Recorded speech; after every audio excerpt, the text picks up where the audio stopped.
India's market news headquarters. Cutting-edge analysis. Influential insights. Market-moving intelligence. Broadcasting live from the CNBC-TV18 Motilal Oswal studios in Mumbai.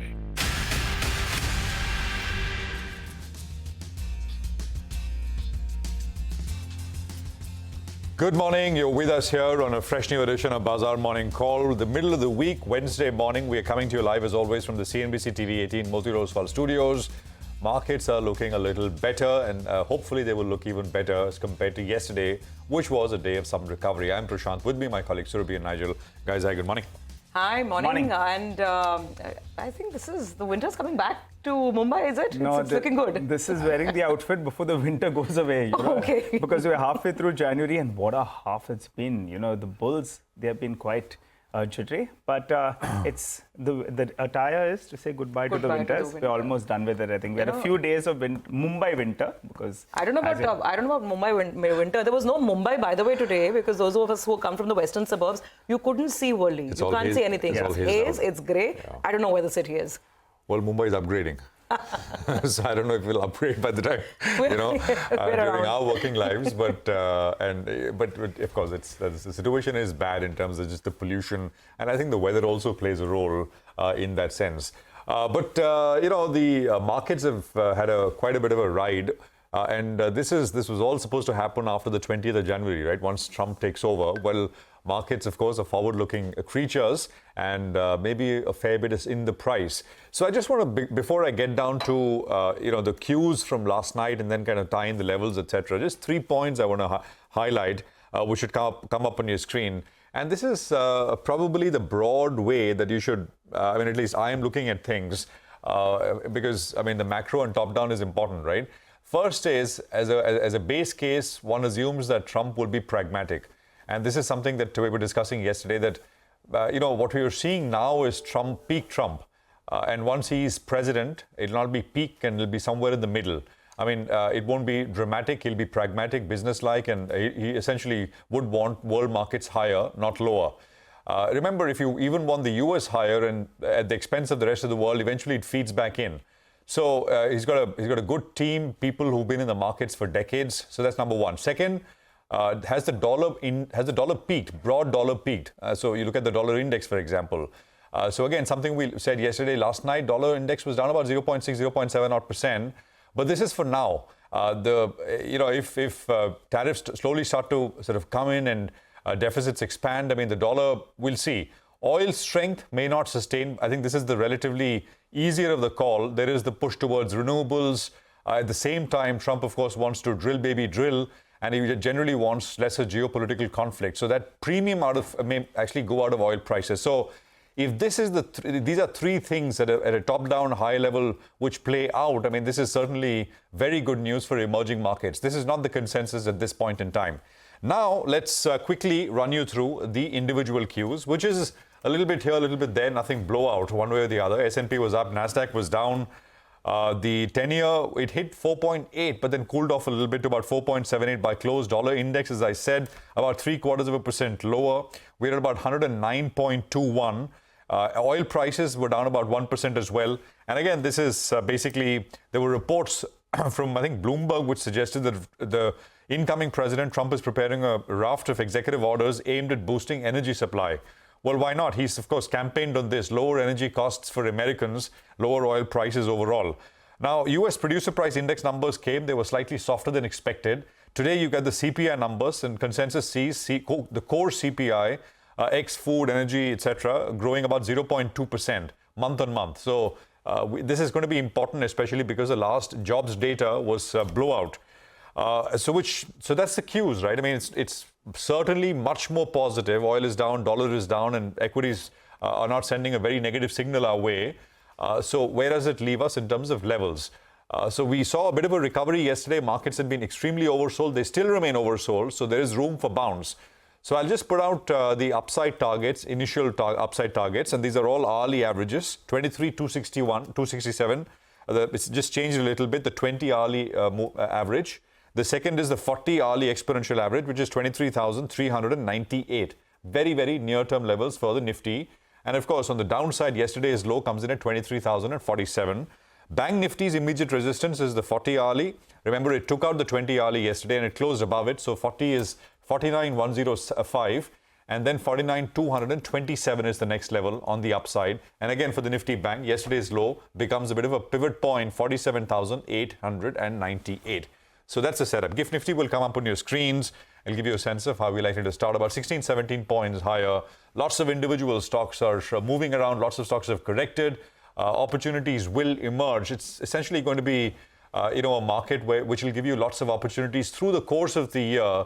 But immediately in front of us in the next few days is going to be President Trump and those 25 executive orders, which as Reuters said, perhaps is coming our way on day one. But if you believe that, the incoming administration will be pragmatic and businesslike, and it won't do anything to crash markets, I think that's something that one can live with. So I think that's broadly what I'm going with. We just have to work it through day by day, because one thing is certain, it will be quite volatile. So on your screen, 16 points higher start. Surabhi. Oh, Prashant, absolutely. I completely concur with that view that whatever happens, we know that here's a man who wants Wall Street higher. The bottom line is just that. So perhaps whatever is needed to change in his own stance and maybe the rhetoric or maybe the commentary, he will do it. Perhaps that's the hope and faith with which the markets are working.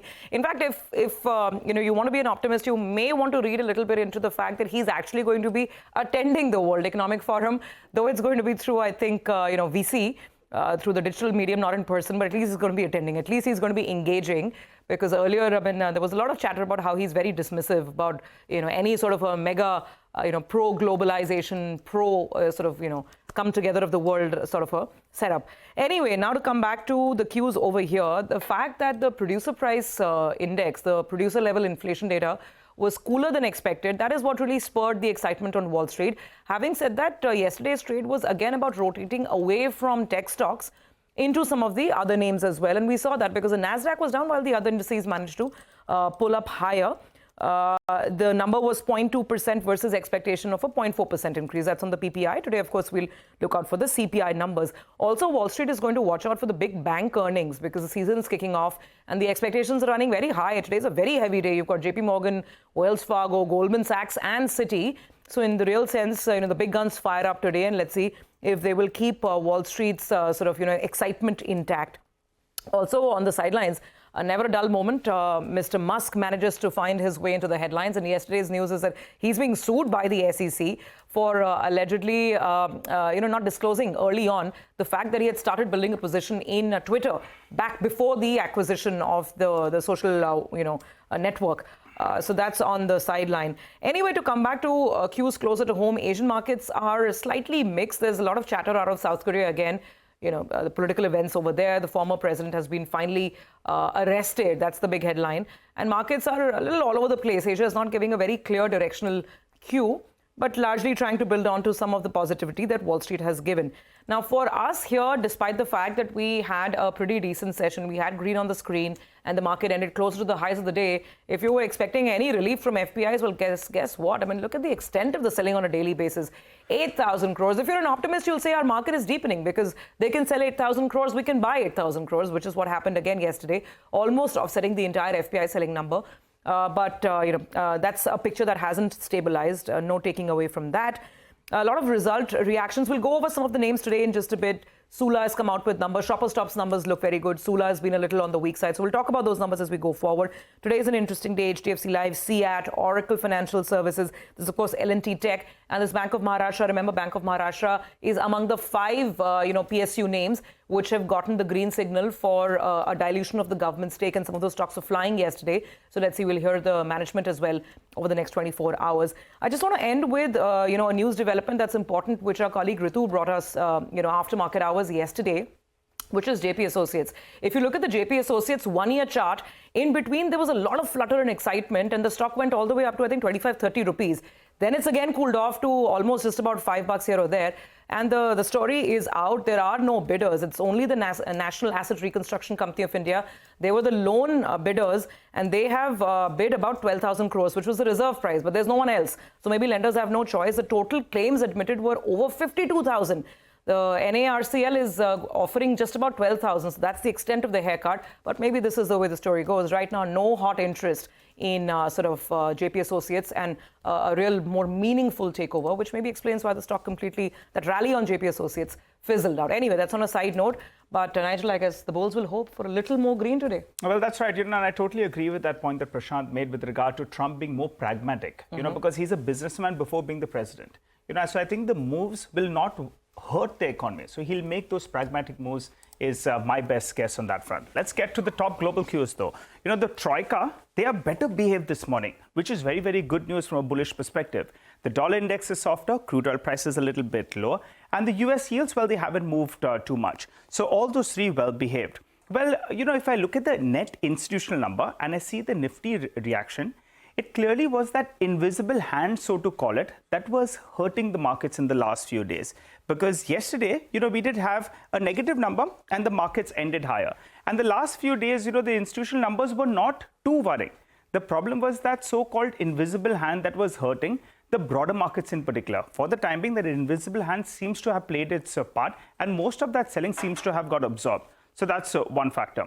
Moving to the futures data then. In yesterday's trading session, there was some mild short covering that we saw on the Nifty and a bigger one on the Nifty Bank. In fact, on the Nifty, you had the premiums that moved up a little bit on the Nifty futures, that is. So mild short covering. But from the FIs, that wasn't the case. They added some longs, they added some shorts as well. They continue to remain net short with close to around 83% of their positioning on the short side. And as we have been saying, both of them are at extreme ends. The clients as well as the FIs. Clients are net long, the FIs, well, they are net short as well. Moving to the options data then. Before we get to that, the short covering from the FIs wasn't seen on index futures, but it was actually seen on stock futures because they covered some shorts and they added some long positions. So that could be one of the reasons that you saw the broader markets as well did quite well. Moving to the options data then, you have the FIs. Well, on index options, they bought more calls than puts in the ratio of close to 2:1, which brings both the active strikes up for you on the screen. 23,200 call, 23,000 put. Extremely crucial marks. Take a look at the premium as well. And just punching in the numbers and going by the technical levels, we're getting a broad range. On the upside, 23,350, that's going to be a bit of a resistance zone and a very, very crucial mark. The bulls will want to take out this level. And the extremely crucial support is at around this 22,800 to around 23,000 odd mark. One positive yesterday clearly was the Nifty Bank. After a while, it made higher high in yesterday's trading session. It's been making lower highs and even it made a higher low in yesterday's trade. And you'd like this trend to continue. So for the Nifty Bank, very, very important that it gets past that 49,000 odd mark. But since the Nifty Bank showed signs of coming back to life, I'm going with a financial and a financial name. Yesterday, you had Shriram Finance that after seeing a 30% correction, the stock ended at the high point of the day. And it came on very, very good volumes and good amount of delivery as well. So that's a stock that I'll look at from here on. Massive volumes in yesterday's trade. The invisible hand. I quite like that. That's a nice terminology for this clutch of investors and traders who are not represented on the institutional side. And they're the ones who've been moving the market, off late in the last couple of days. So absolutely. Let's get to the equity call of the morning. Sayan Mukherjee of Nomura says that the start of 2025 presents macro uncertainty with unprecedented divergence in growth, inflation and rate expectations across key economies. He says this can drive the risk premium higher, impacting valuation multiples. He recommends being highly selective and avoiding richly valued stocks. He says they are overweight on financials, consumer staples, that is FMCG, oil and gas, pharma, telecom, power and internet, along with the real estate. They are underweight on consumer discretionary, autos, capital goods, cement, hospitals, and metal stocks. He sees a Nifty range of 21,800 on the downside to 25,700 on the upside by 2025 end, which means no fresh highs. At least Nomura doesn't see them coming soon. Okay, well, Jangir Aziz is now joining us. He's head of emerging markets economics research at JP Morgan. Jangir, good to have you with us here. Thank you very much for your time. By the way, as we are coming to you, Jangir, I don't know if you saw, but incoming President Trump has posted on the social media platform Truth Social. He's saying that, well, there is the Internal Revenue Service in the US collecting taxes from Americans. He's going to create the External Revenue Service, and it's going to come alive on the 20th of January.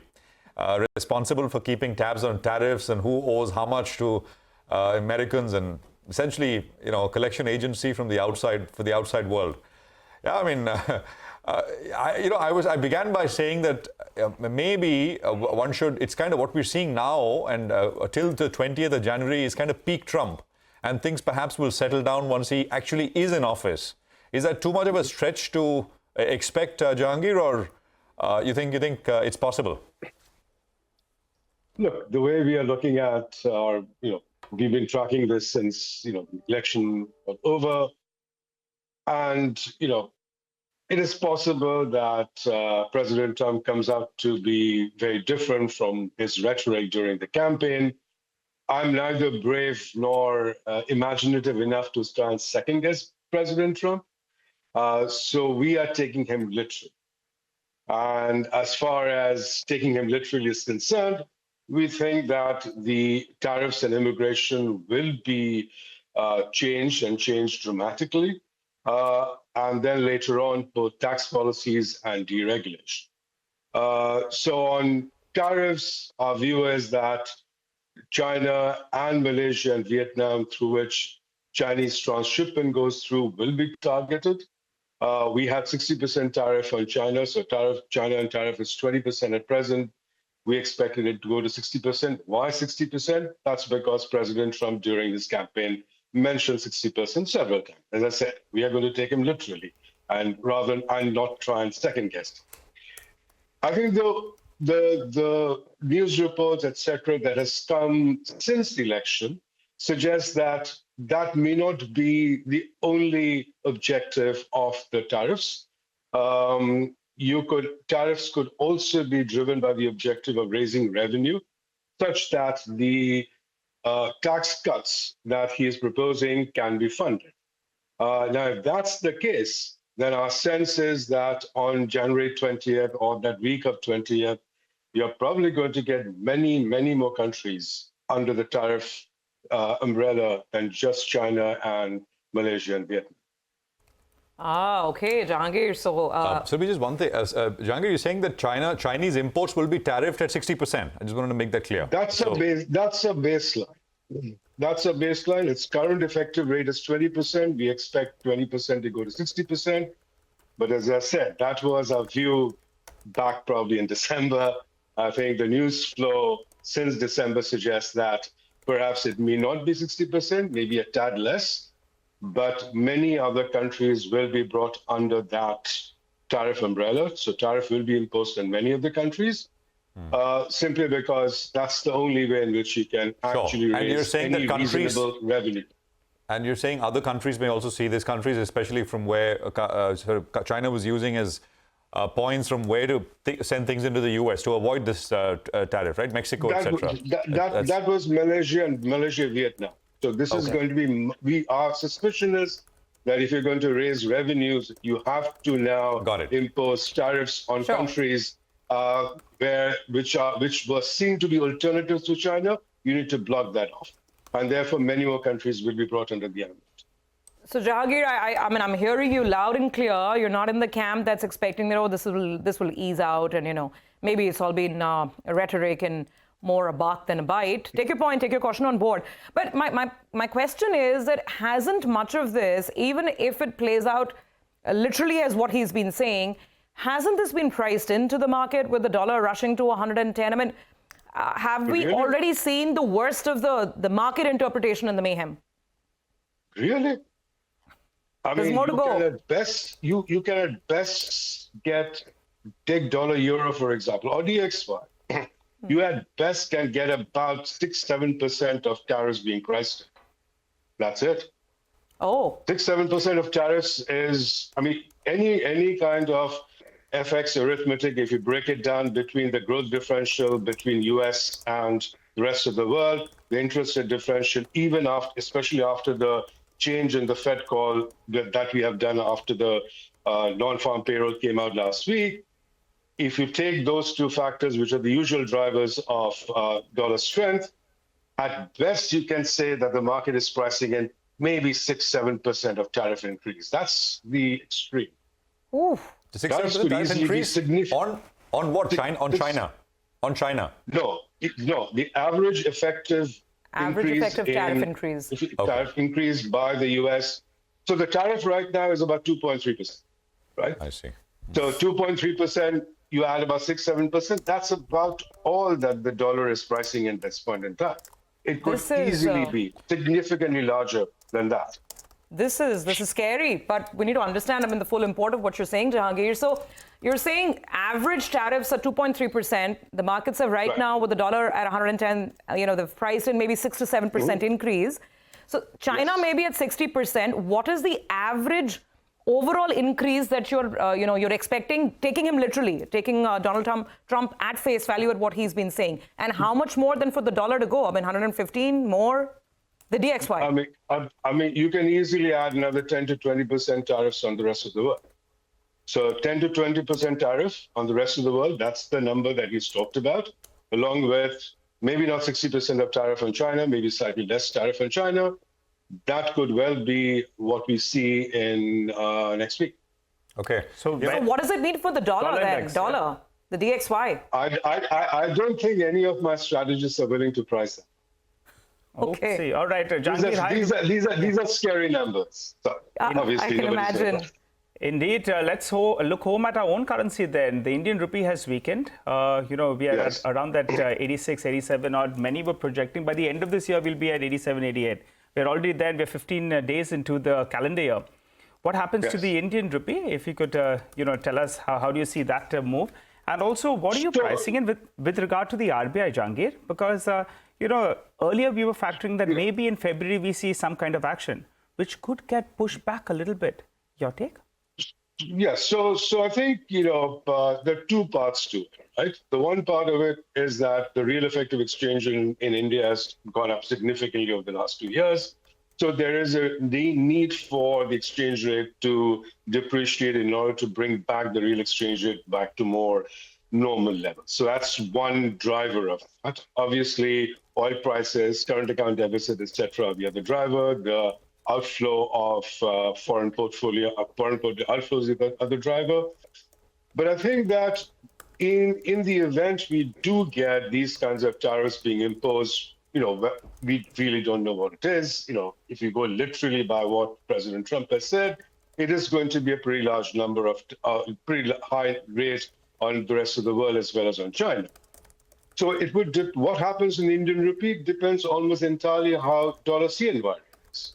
If dollar CNY reacts by, let's say, depreciating another 5% or more from here onwards, then the rupee is appreciated even more against its biggest trading partner, which means the real effective exchange rate gets appreciated even further, making the need for a nominal depreciation even that much greater. Therefore, the pressure on the rupee to depreciate becomes even greater.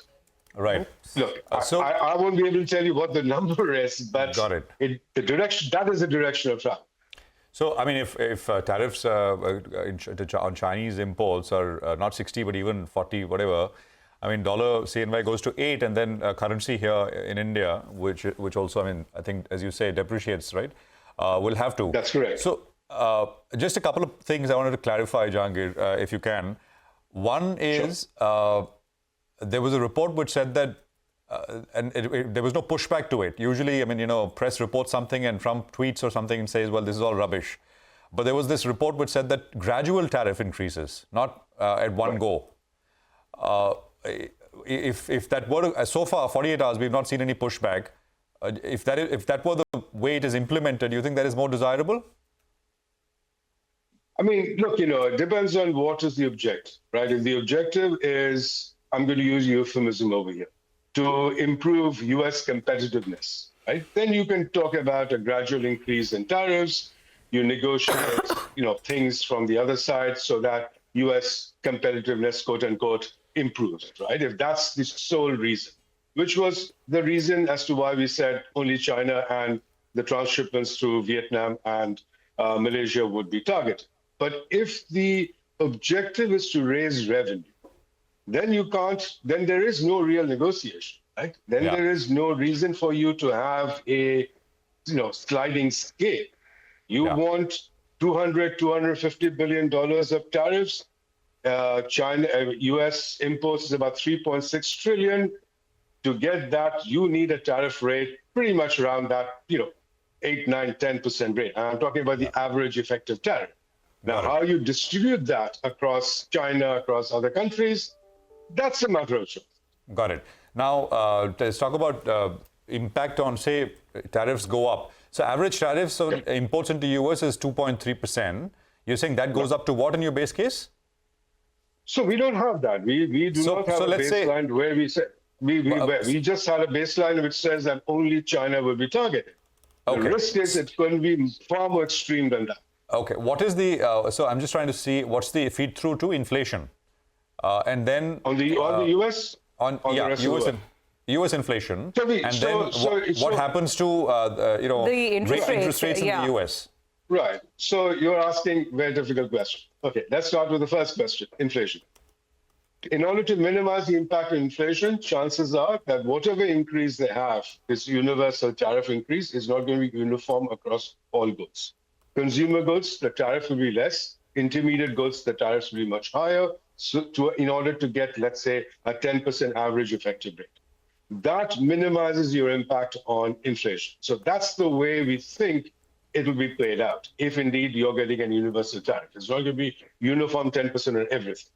Consumer goods less, intermediate goods more.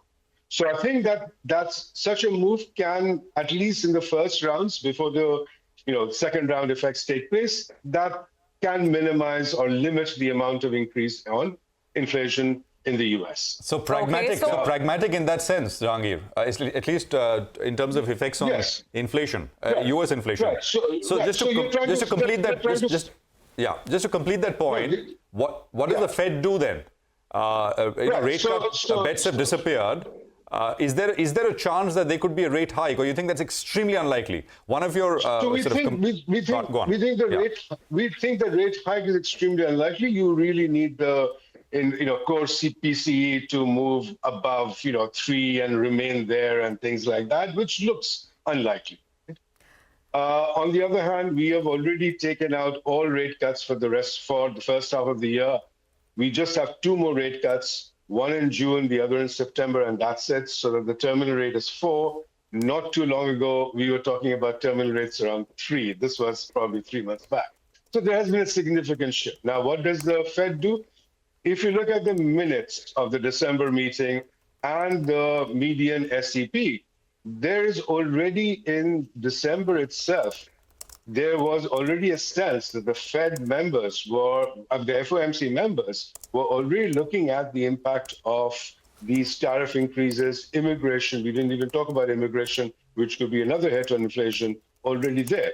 So just to give you a sense, if you look at the SEP in 2025 raised growth just by 0.1, 2 to 2.1.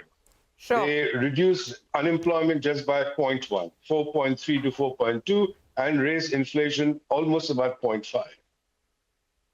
Jahangir, so now I'm coming to whether, we've seen some sort of, at least a near-term peak in the US 10-year, whether a lot of this has been priced in the fact that it will only get, at best, 2 rate cuts, like you're saying, maybe not a rate hike, but at least 2 rate cuts. Whether the US 10-year has priced, and then very quickly a move on India, because everyone's trying to second guess now what the RBI will do here, given the external environment and our local issues. I mean, we had an inflation print that came down, CPI inflation, but look at what crude is doing. It raced away 5% thanks to these sanctions. So just quickly, your expectations on the US 10-year as well as the path ahead for the RBI. So on the US 10-year, I think the business cycle part of it has already been priced in, i.e. that the Fed is only going to go at best to 4, and that you're not really going to get a rate cut more than 2 rate cuts for the rest of the year. I think that part has been priced in. What has not been priced in is the impact of tariff on inflation, the impact on immigration on inflation, and more importantly, the size of the tax cuts and therefore the size of the fiscal deficit. Those haven't been priced. So I think that if you have negative shocks on those 3 things, you could see the 10-year move up, and 10-year has been moving up. Yeah. So that's on the 10-year. On India, look, very quickly, we have been arguing about a rate cut for a long time, given that we had expected growth to slow down significantly, inflation to come down. core inflation already has been languishing for a very long time. So there is no reason not to have a rate cut. We do have a rate cut in February, and we're still sticking with that there will be a rate cut in February. Obviously, if there is a turmoil in the FX market, then the rate cut gets pushed off. So far, I don't think a 3% depreciation is enough to take away that rate cut, but a depreciation higher than that, yeah, possibly the February rate cut gets pushed up, but we do have a rate cut in February. In fact, we have 100 basis points of rate cut in 2025 price for the RBI. Got it. Wow. Got it. 100 basis points rate cut by the RBI, irrespective of further currency in 25. In 2020. And the average depreciation the rupee has done in the last many years is about 3%. Given what you described on tariffs on the dollar, you're baking in 100 basis points of rate cut with how much rupee depreciation in India this year? Probably another 2% if we don't have very bad tariffs. You have very bad tariffs and you have dollar CNY moving if dollar CNY moves very dramatically, obviously those calculations are off. Again, the basis in which we are calling for these rate cuts is simply because the economy is going to slow quite appreciably, as will inflation. Jangir, just one last, very, very quickly. India does not export too much to the US. Services is another matter, doesn't import too much. It's relatively insulated, right? A second order, third order effects aside, all these tariffs, etc., which you say could be draconian, India remains a little sort of insulated in that sense? Again, it depends entirely on what China does. If you go back to 2018-19, China lost a significant amount of market share in the US. And China recouped all of that lost market share by moving into emerging Asia and Latin America. If that playbook is repeated, we could again see China do exactly the same thing. And in that event, in order for that not to happen, I think India will probably need to think about not just FX policy, but things even beyond that. Got it. All right. It's a very, very good conversation, Jangir, and you've sort of patiently laid out many points, and I'm going to go back and hear it again. So thank you very much. And hopefully I'm completely wrong on Jangir. Well, we'll see. And yeah, from a market point of view here in India, we do expect that you are wrong. But let's see. We'll find out.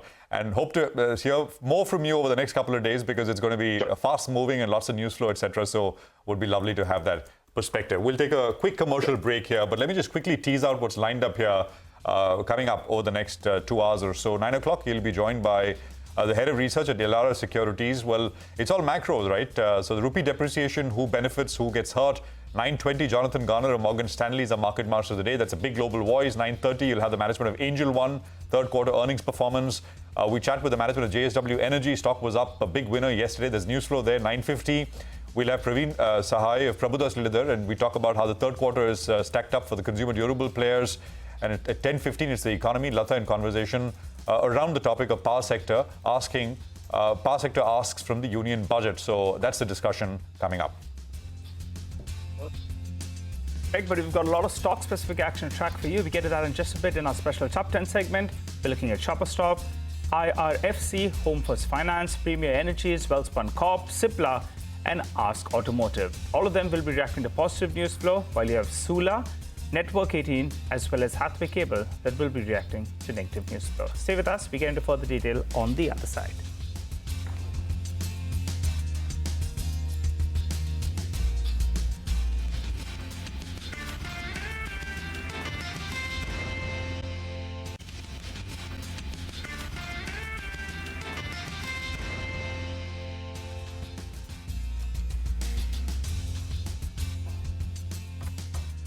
Welcome back. So the setup across Asia is a little mixed, pretty much like what we saw on Wall Street, where the Nasdaq was down, the other indices were up.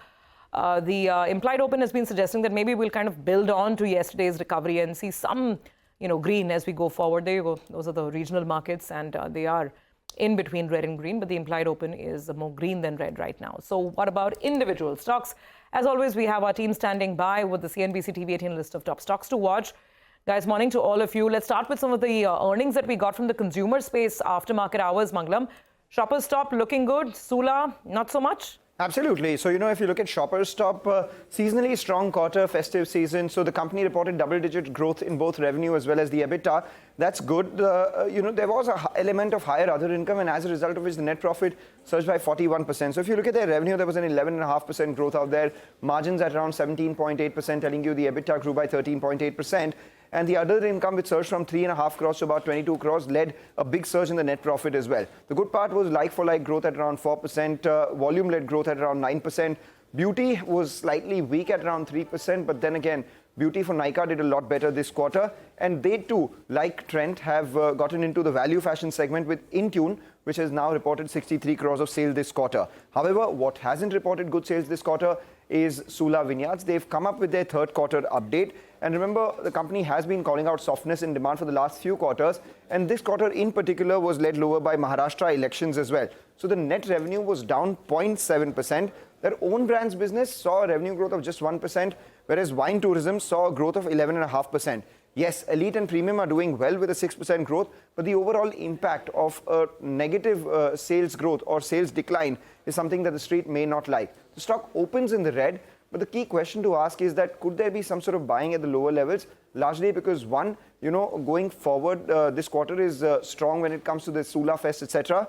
The stock is already corrected about 45% from its highs, and it's near its IPO price of 357. Okay, all right. Mangalam, thanks a lot for that. Well, let's hop across to Abhishek. He's here to tell us about IRFC and Home First Finance. Abhishek?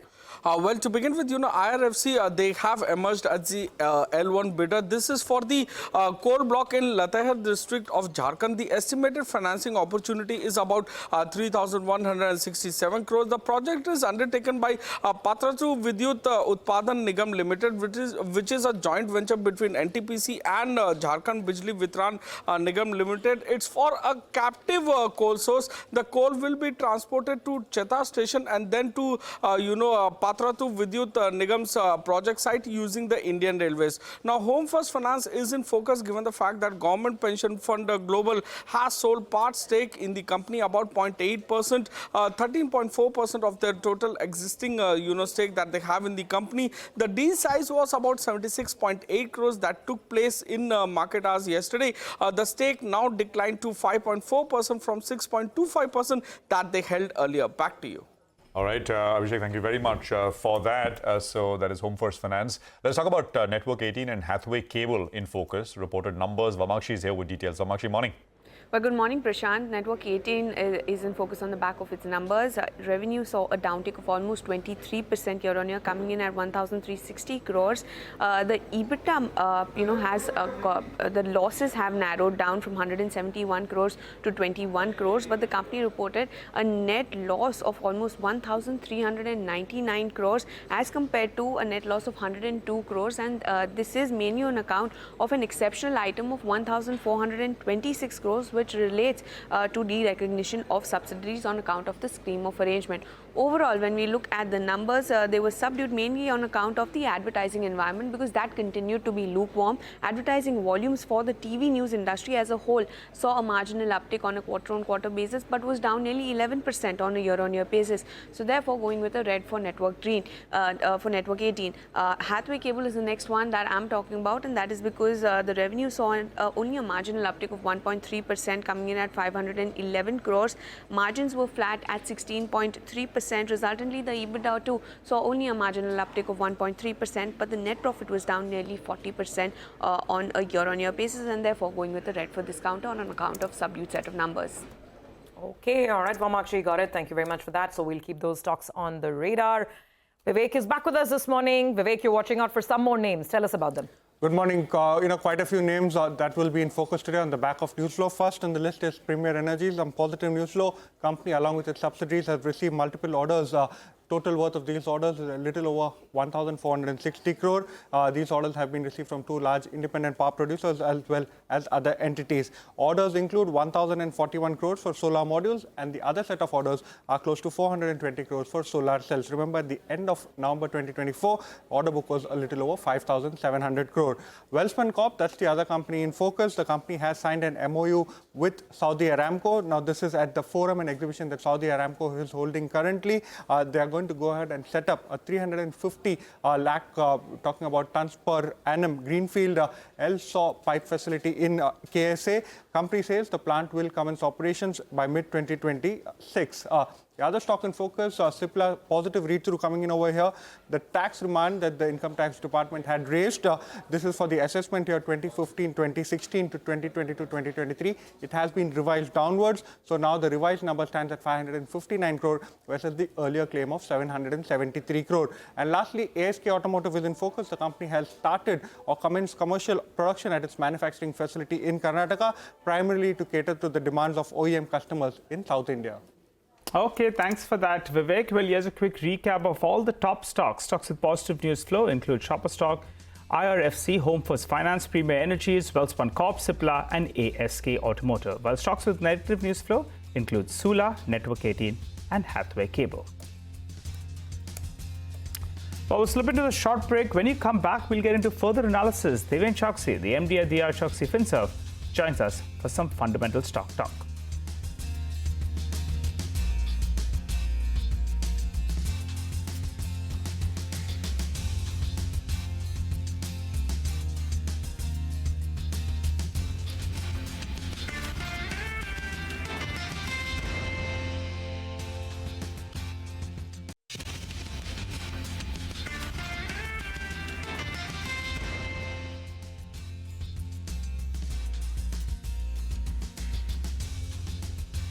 Welcome back. Hope you're having a good morning. As promised, Deven Choksi, the MD at DR Choksi FinServ, joins us on the show. Hi, Deven. Hope you're feeling good this morning. Well, we've got a lot of stocks to analyze. Let's start off with a couple of updates. We got an update coming in from Sula, which didn't look too good. And Shopper Stop as well did deliver their numbers. Any view on either of these stocks? Hi, Nigel. Good morning. Well, Shopper Stop numbers are pleasantly surprising. I think the numbers and the growth that I have seen, definitely, I think he's suggesting that many things probably will be happening for the kind of growth that they have produced in this particular quarter. I haven't picked up with the commentary from the management yet, but I think soon it is going to be. So certainly that will be, I think, a meaningful dialogue thereafter. But on that front, I think if you are looking at, I think most of the retail should have had, I think, this particular quarter, the third quarter, as a favorable quarter. And it would be interesting to watch out for Vedanta Street, the largest one, as far as their performance is concerned going forward tomorrow. So certainly keep an eye on the largest company as far as I think their announcement of the retail business is concerned. Okay, all right. Devin, hi, morning. What are you liking in technology? Because the market's also taking a very different approach, right? TCS was saluted because of market positioning. HCL was hit very hard yesterday, though the numbers weren't that bad. Today we have L&T Tech. What views on any of the large caps, or if you like any mid-cap play, IT? Yes, a very good morning. Well, I think the large cap companies we have been avoiding for some time. I think because we probably always knew that these companies have a long way to go as far as the change of the business model is concerned. And as we hear, I think most of the global majors are also basically, I think, in the process of changing the business model. Most of them are expected to, I think, convert the software solution provider from that to cloud computing. And at the same time, I think the providing platform as a service going forward using the AI. So certainly, in my viewpoint, I think that's the change in the model which is being asked for from most of the global companies. So we've been avoiding the larger companies. However, our preference has remained with the companies which are only into engineering and the R&D space with the technology at the forefront. The likes of Tata Technology, the likes of LTTS, KPIT, they appear good names to us, and we have always been saying that they are expensive.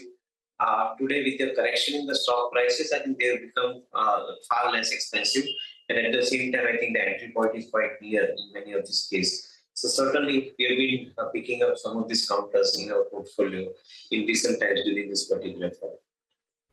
Right, and I've got that.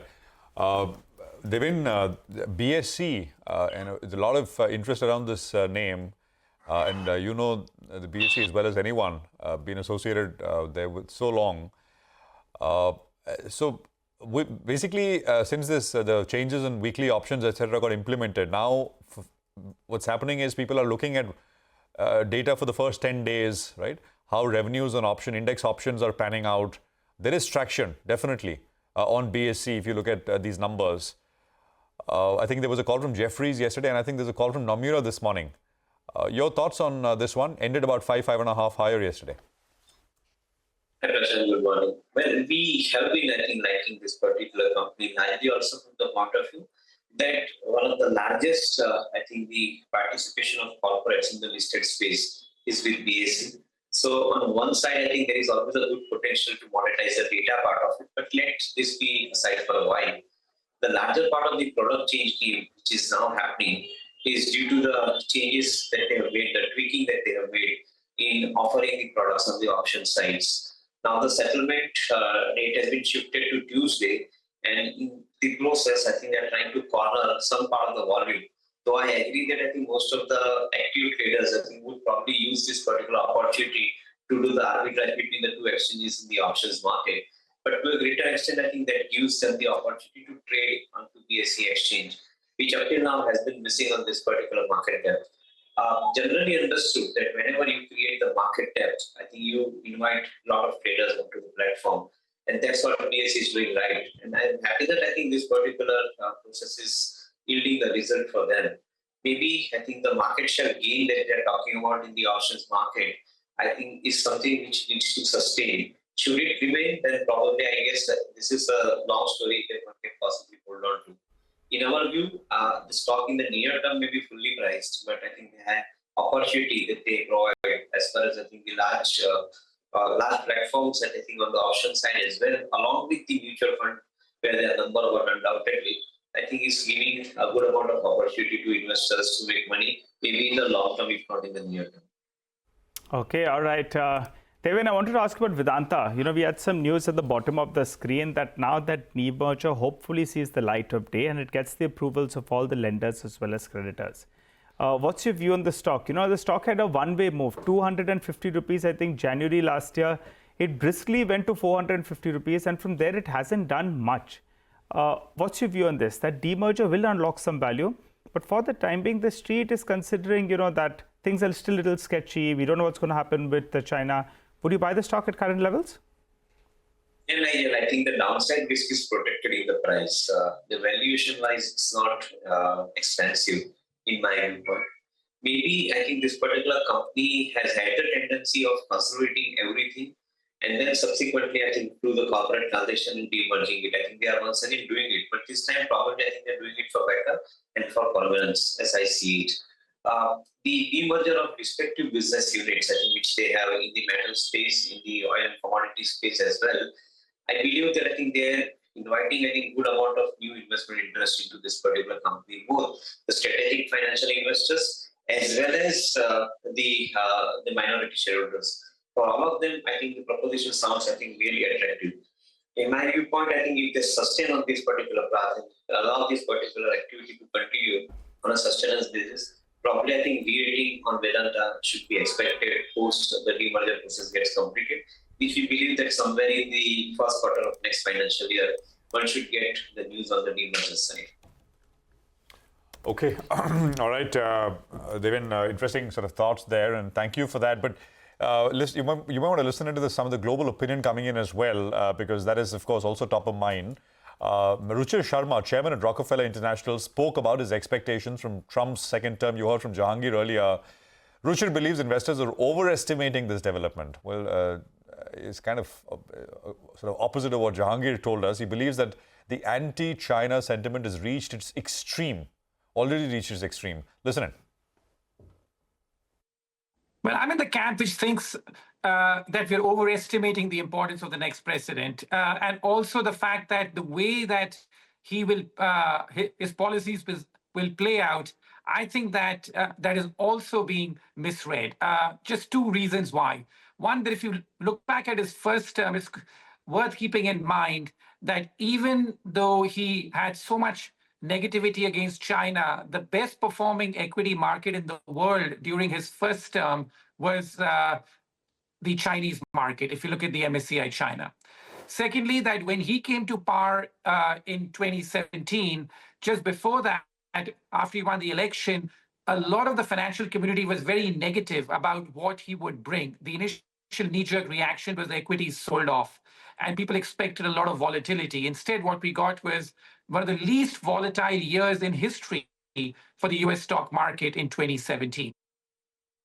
I've been a big bear on China, as you know. I've written so extensively about, the fact that, why I'm bearish on China, given the problems of demographics and problems of debt. But what I find very curious now is that those very arguments that I have laid out all these years in my writings and in books, those arguments are now being quoted back to me and have become so mainstream. And my point here is not the fact that the Chinese economy is set to revive in any big way, but the fact that the negativity about China has become almost extreme. And that's also reflected in the equity market valuations in China. That just look at a stock like BYD, which is one of the leading producers of EVs around the world, that it trades at a fraction of the valuation of, let's say, a Tesla, even though BYD sells many more cars than Tesla sells and has a profitability that is higher than that of Tesla. So the negativity about China, is just that being a case in point, to me has become extreme. And I'd say that there are diamonds to be found in the rough.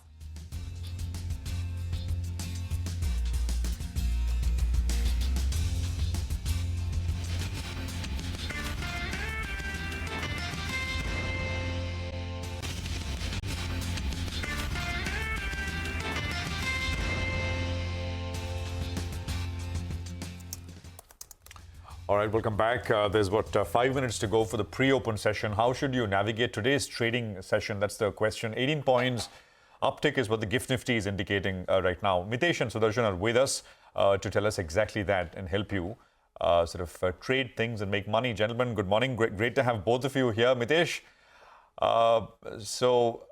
we had a bit of a bump. Is there more left, or it's already starting to look a little bit on shaky ground? What's the sense?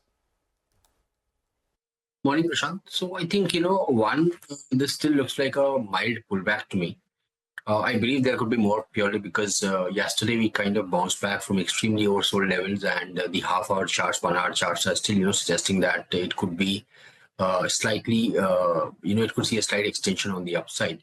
But until we cross 23,350 odd zones, give and take 20-30 points, I think the market will remain in a downtrend. So the idea is that if you had shorts, if you've taken profits, which is what I advocated yesterday, I think try to get into shorts again closer to about 23,300, 350 zones with a 70-80 point kind of a stop. Likely that we might retest the lows, even break below them. Only on a close about 23,350 would I change my stance to slightly on the positive side. Though I think with yesterday and today we are trading with positive bias, but you have to be slightly nimble given the fact that you are playing what looks like a counter trend kind of a rally. Yeah, fair. So 23,350, that's the important pivot. Anything up until that, you'll simply short the rallies. Above that, you'll think of a long trade. Got that, Mitesh? Sudarshan, morning. Same question to you. Index, what's the call? Yeah, good morning. See, the markets usually go through cycles of contraction and expansion. We had a big expansion. The Nifty fell 1,000 points. Now again, the markets are likely to move sideways. So that sideways move is primarily the buy on dips opportunity, sell on rallies. But the trades are not easy to catch, but that's what the trade will be. So as of now, because we have fallen a lot, the chances are we can get the buy on dips trade for at least intraday trading. I don't think we should carry any positions. With a stop under 23,000, look to buy intraday dips and exit by the end of the day. Let the market consolidate. Then we'll know the next step where the Nifty wants to go. For the time being, expect intraday trades only on the buy on dip side. All right. Fair enough. Got that, gentlemen. That's the call on the overall market, the index approach. We need to take a break. Come back on the other side. We'll get you stock-specific trading ideas as well. We'll have the pre-opening rates. And we will connect with Bino Prathampalli of Elara Securities and talk about the impact that the rupee depreciation is having on several export-oriented sectors. Back with that in just a bit.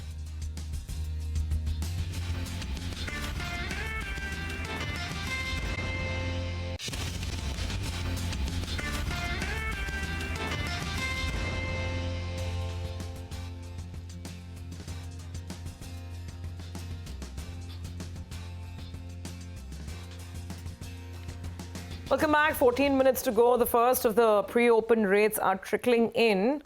Okay, I think maybe the bulls will want to believe this is going to be otherwise, because right now the Nifty is down about 75.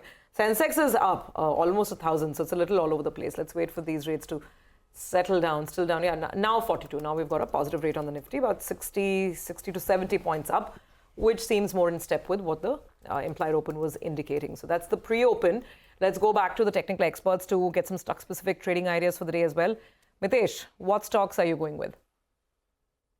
Morning, Rupee. I have more of buy calls today. Bajaj Finserv is a buy with a stop at 16.99 for targets of 17.50. Disclaimer that I have long positions over here, so there is vested interest. DV's Lab is a buy with a stop at 5,900 for a target of 6,200. Escorts is a conditional buy. Yesterday it gave a breakout. It needs to clear the pivot of 34.60. It's closed at about 34.40. So buy if it clears and stays above 34.60. Keep a stop at 34.14. 35.50 is my target zone, and one sell call and HCL Tech.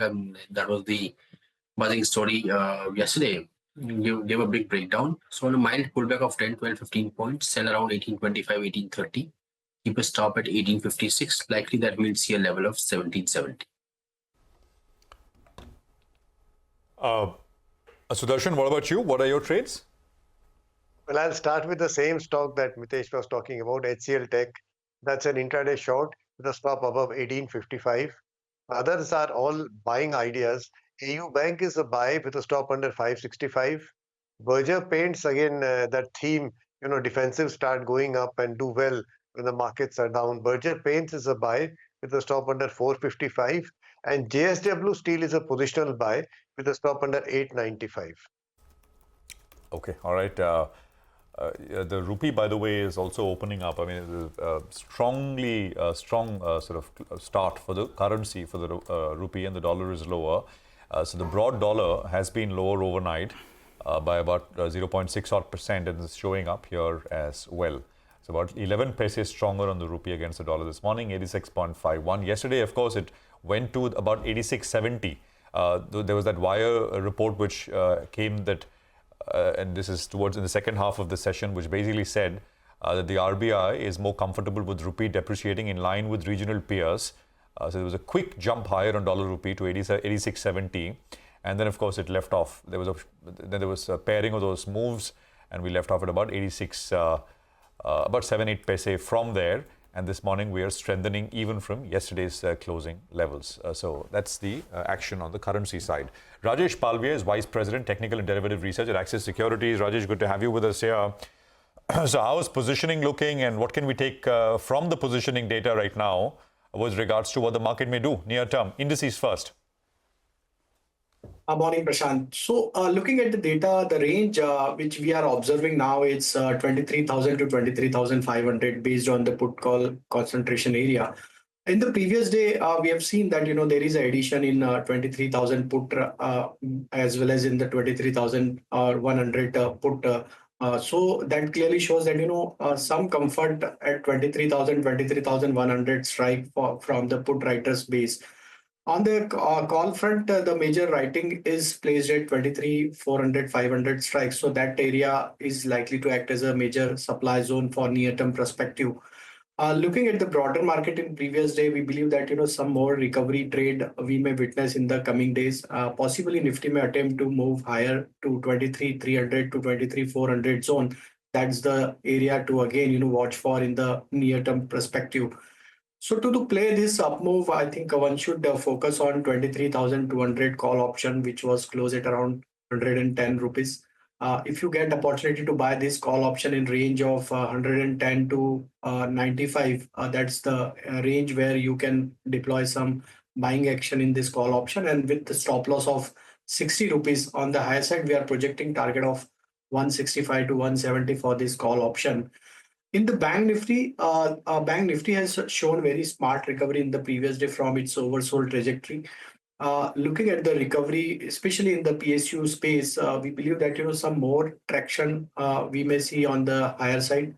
49,200 is the immediate hurdle for the Bank Nifty. If at all Bank Nifty crosses those levels, then we may witness some short covering action in Bank Nifty also. But looking at the recovery in the previous day, we believe that some positive trade here also one can go for with stop loss of 48,500. That's the stop loss one needs to keep for the Bank Nifty. On the stocks front, Bajaj Finserv is looking attractive. In this volatile market, stock is comfortably holding above all its near-term, short-term moving averages.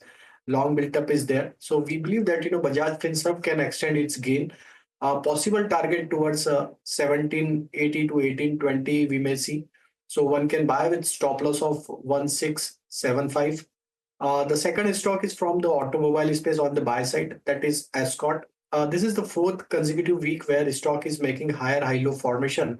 That clearly shows that some sign of buying action is already there in Escort Kubota. So Escort can be looked at for buying side. Upside target we are projecting towards 3600. Keep your stop loss at around 3365. And the third stock is from the pharma space, that is Divi's Lab. Stock has taken the support from its 100-day moving average and very strong pullback in the previous day. We believe that some more continuity of upside we may see in the today's session also. We are projecting target towards 6150 to 6200 for Divi's Lab. So one can buy this stock with stop loss of 5940. Got it. Thanks very much for those calls. We'll keep them in mind. Thank you, Rajesh. Let's quickly move on. By the way, we had the rupee rates come through, and the start is at least a little positive. I think the rate was closer to 86.50 is what we've got on the rupee. So slightly better compared to yesterday's close. Yeah, about 11 paise higher. Well, the rupee's been really getting all the headlines. It's center stage. The question is that from a market perspective, which are the export-oriented sectors that perhaps stand to benefit the most? And should you be looking at any specific plays based on this currency depreciation, which seems to be a theme that's here to stay, at least for some time? Well, let's discuss this with Elara Bino Pathiparampal. He's the head of research at Elara Securities. Bino, thank you very much for joining in. Of course, you yourself, have been tracking the pharma space for so long. So let's start there. Typically, this kind of depreciation of the rupee, does it really, aid earnings to an extent, or do most of the pharma companies anyway have hedges in place because there's cross-currency impact? I mean, the traditional wisdom of IT and pharma being a very clear play on the weakness in the currency, does it hold in your view? Hi, good morning. So definitely the depreciation of the rupee is going to help the pharma, IT, and maybe other export-oriented sectors, and maybe the smaller sectors like auto ancillaries, textiles, etc. To some extent, these companies do hedge their exposures, but the hedge is for a period of 6 to 12 months or maximum 18 months. But as a continuing business, they do benefit from a weaker rupee against the US dollar. So I do expect benefits to flow through in the coming quarters, and it definitely helps the margins of these companies. And in pharma, Bino, where do you think this will show up the most? I mean, could it be companies like, say, Sun Pharma or Dr. Reddy's? I mean, Sun has a massive presence in the US, right? Could it be the large generic players? And within that space, I mean, while currency is obviously a big tailwind, you have to look at the basic fundamentals of the business as well. So within the space, what would you pick at this point in time? Sure. The depreciation in rupee is going to help almost all the players, especially the large players who have big presence in the US. So that includes Sun, Dr. Reddy's, Zydus Life, Lupin, Aurobindo, and the likes, and maybe some of the CDMO players with exposure to the US as well. But our topics, considering all at this moment, are Dr. Reddy's and Zydus Life Sciences. And why is that? Just very briefly. Why Reddy's and Zydus over, say, something like a Sun or the others? We believe that there is more upside to the stock because of the expectations that are built in are below what the companies will achieve. So as we go along, we expect earnings upgrades in FY26 and 27 names in these two stocks. No, absolutely, and that's an interesting sort of view. Bino, sort of any other sort of stocks which are on your radar as you look ahead into the next sort of couple of months, one view which is largely emerging, and this is, the backdrop is very strong, sustained gains over the last few years. So that is one. So valuations generally are very rich. And second, you're entering a period which is going to be a little more volatile, right? And to 2025 and beyond, largely because for global reasons more than anything else. So you've got to be a lot more nimble, a lot more tactical. So I just wanted you to weigh in on that as well. Sure. So the current bout of volatility in global markets, not so much in the US, ex-US global markets, is primarily driven by the regime change in the US, the incoming Trump 2 administration, and uncertainties about the kind of policies that new regime will adopt. This volatility could stay for a little bit. I would think 3 to 4 months before the new administration in place and their policies are come out clear to the world overall. This has led to a lot of flight of capital back into the US because there are worries of tariffs coming in, worries of around backshoring of a lot of activities into US from other countries, etc. These worries will moderate as we go along, as the world comes into terms with the policies of the new regime, and I expect the volatility to come off over the next 3 to 4 months. Beyond which, the fundamentals of the economy will take the center stage. The economy continues to be a very strong economy. Our position, our fiscal position, our capital flow position all remain intact, and it is one of the best growing economies in today's world. So the current bout of volatility led by capital outflows will come off, and things will stabilize. Okay, well, let's hope so. Binu, thank you very much for your time. It's a great conversation, and thanks for joining in. Let's focus on mutual MFIs, that is microfinance companies, and there's data which has come through. Abhishek is standing by with that. Abhishek, morning.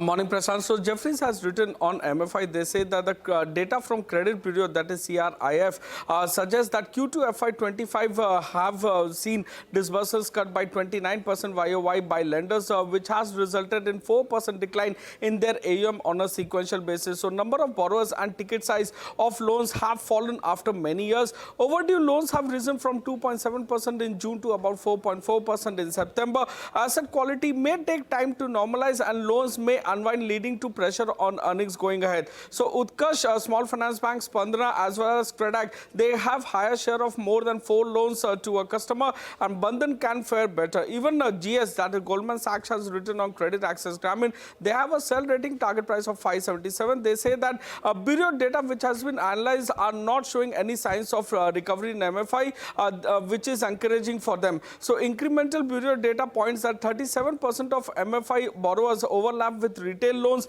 have seen both loans being under pressure, so representing $18 billion of retail loans and about $10 billion of MFI loans. So if you take a look with respect to 52-week low, Credit Access Grameen, Equitas and Spandana Spurti are off the lows by 12% to 20% range. Back to you.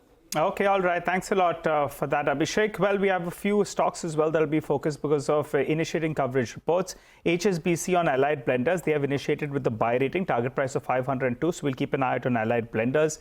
Dixon Technologies, MK has come out with a note. They have initiated coverage with the target price of around 20,000 rupees.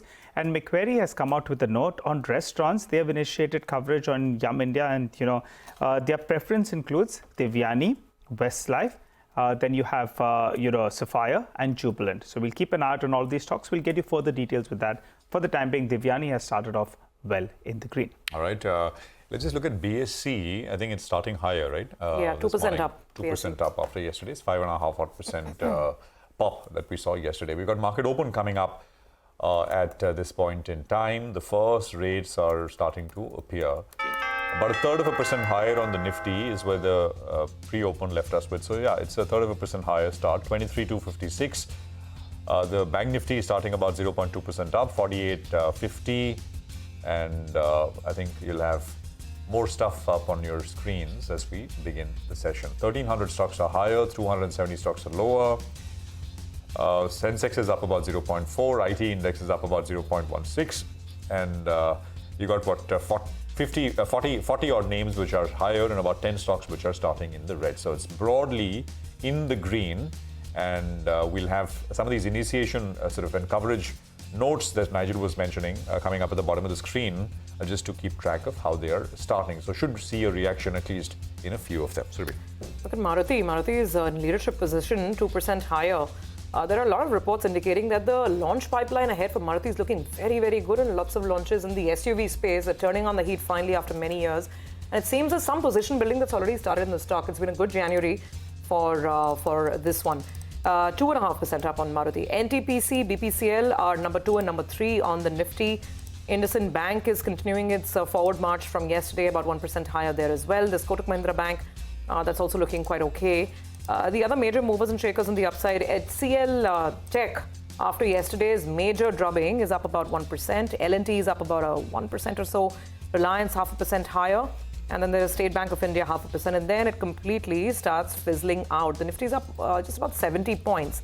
Now, pressure from the downside is coming in from the likes of an Axis Bank, Shriram Finance from the BFSI space down about 1.5%.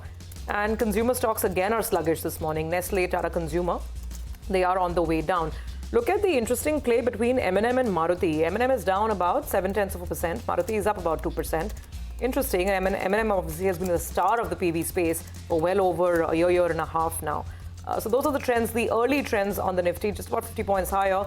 Let's see if the bulls can defend this, because remember, you also heard this from Mitesh. A lot of savvy traders are looking to short any counter trend bounces, and that is something that the Nifty could be sort of suffering from as the day progresses. Let's see.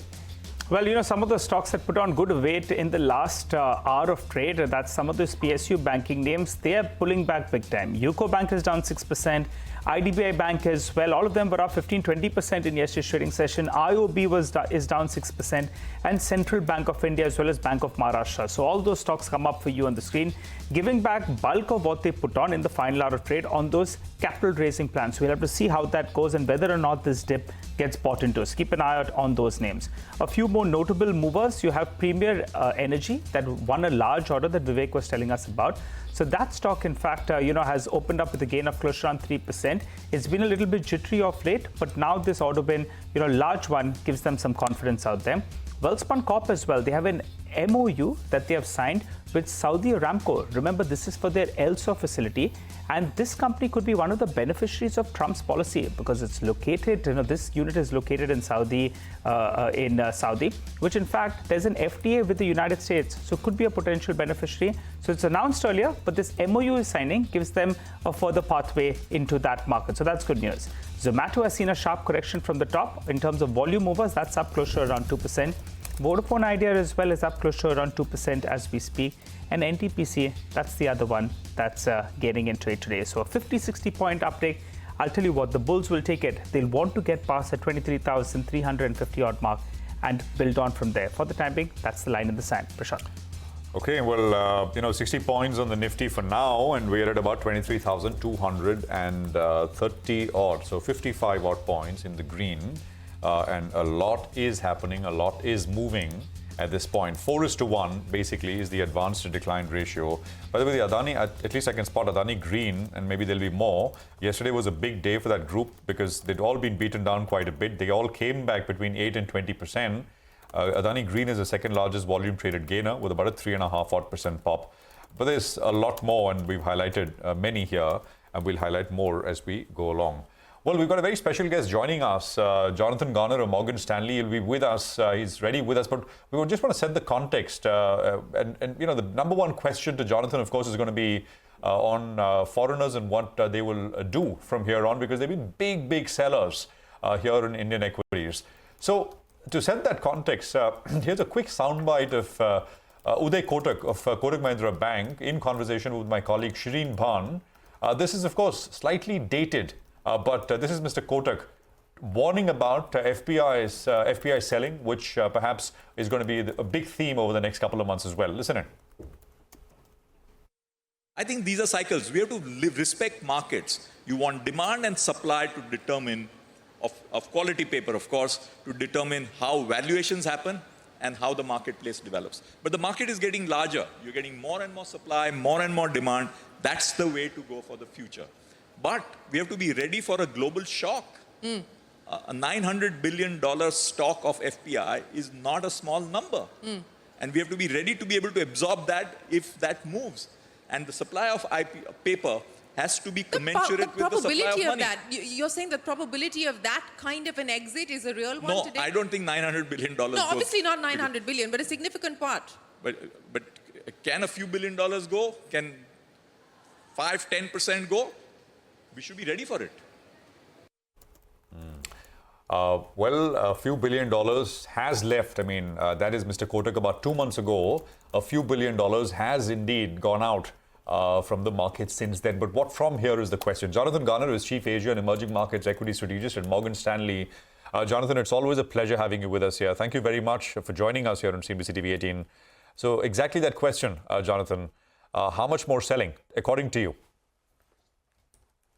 Well, I do think we need to unpack this a little bit. The Indian market has been outperforming other EM quite dramatically in the last 3 or 4 years, and particularly outperforming China.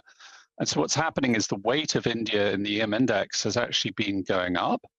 And with the domestic bid very strong, valuations are relatively elevated. I wouldn't say they're extreme, but they're relatively elevated.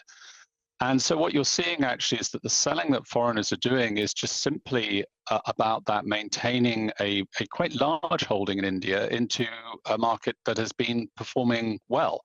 It's not some kind of problem that's going on here. It's actually a problem of success. And if we're right, our target for sensex is 93,000. We're overweight the market. We're well above consensus on earnings growth. We expect foreigners to be very engaged in the Indian market this year. Over time, it's on its way to being the largest market in EM. And that means global investors are going to pay a lot more attention to India than they have in the past. And we see that a lot, being asked to arrange the first investor trips for global investors who really haven't looked at India historically. Historically, it's obviously been large within the EM bucket, but not for global investors. So it's quite a complicated situation that's unfolding. So just to complete that point, and you look at this data very closely, so India's weight in MSCI Asia ex Japan is about just under 20%. FII ownership of India is now, I mean, there's a significant underweight, right? Relative to that 19.8, I think should be closer to 16%, Jonathan? I mean, what's the number now? It's actually quite close to benchmark weight, but I think the reason that you're so aware of this, let's say, and people in India are aware of it, is that if you go back a decade ago, global EM investors were double-weighted India, double-weighted. In other words, they realized that India was about to do very well, which is what we've seen. So this is this selling into strength story that I'm trying to get across to you within the EM investor group. But what has yet to take place, and we're so excited about, is truly global investors. Now these stocks are so large.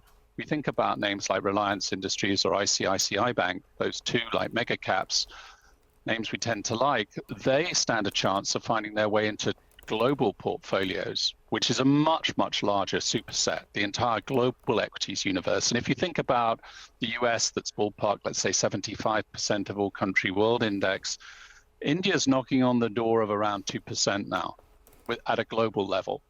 Okay, so 2% of global equities. Once it gets to 3 or 4%, you can't ignore it anymore as a global investor.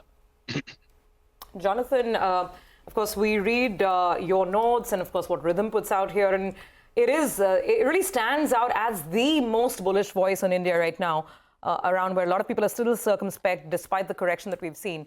What do you think will turn, what will get that FPI interest back? Because they've just been rushing to the exit door, not checking anything. Are valuations still the biggest sort of impediment?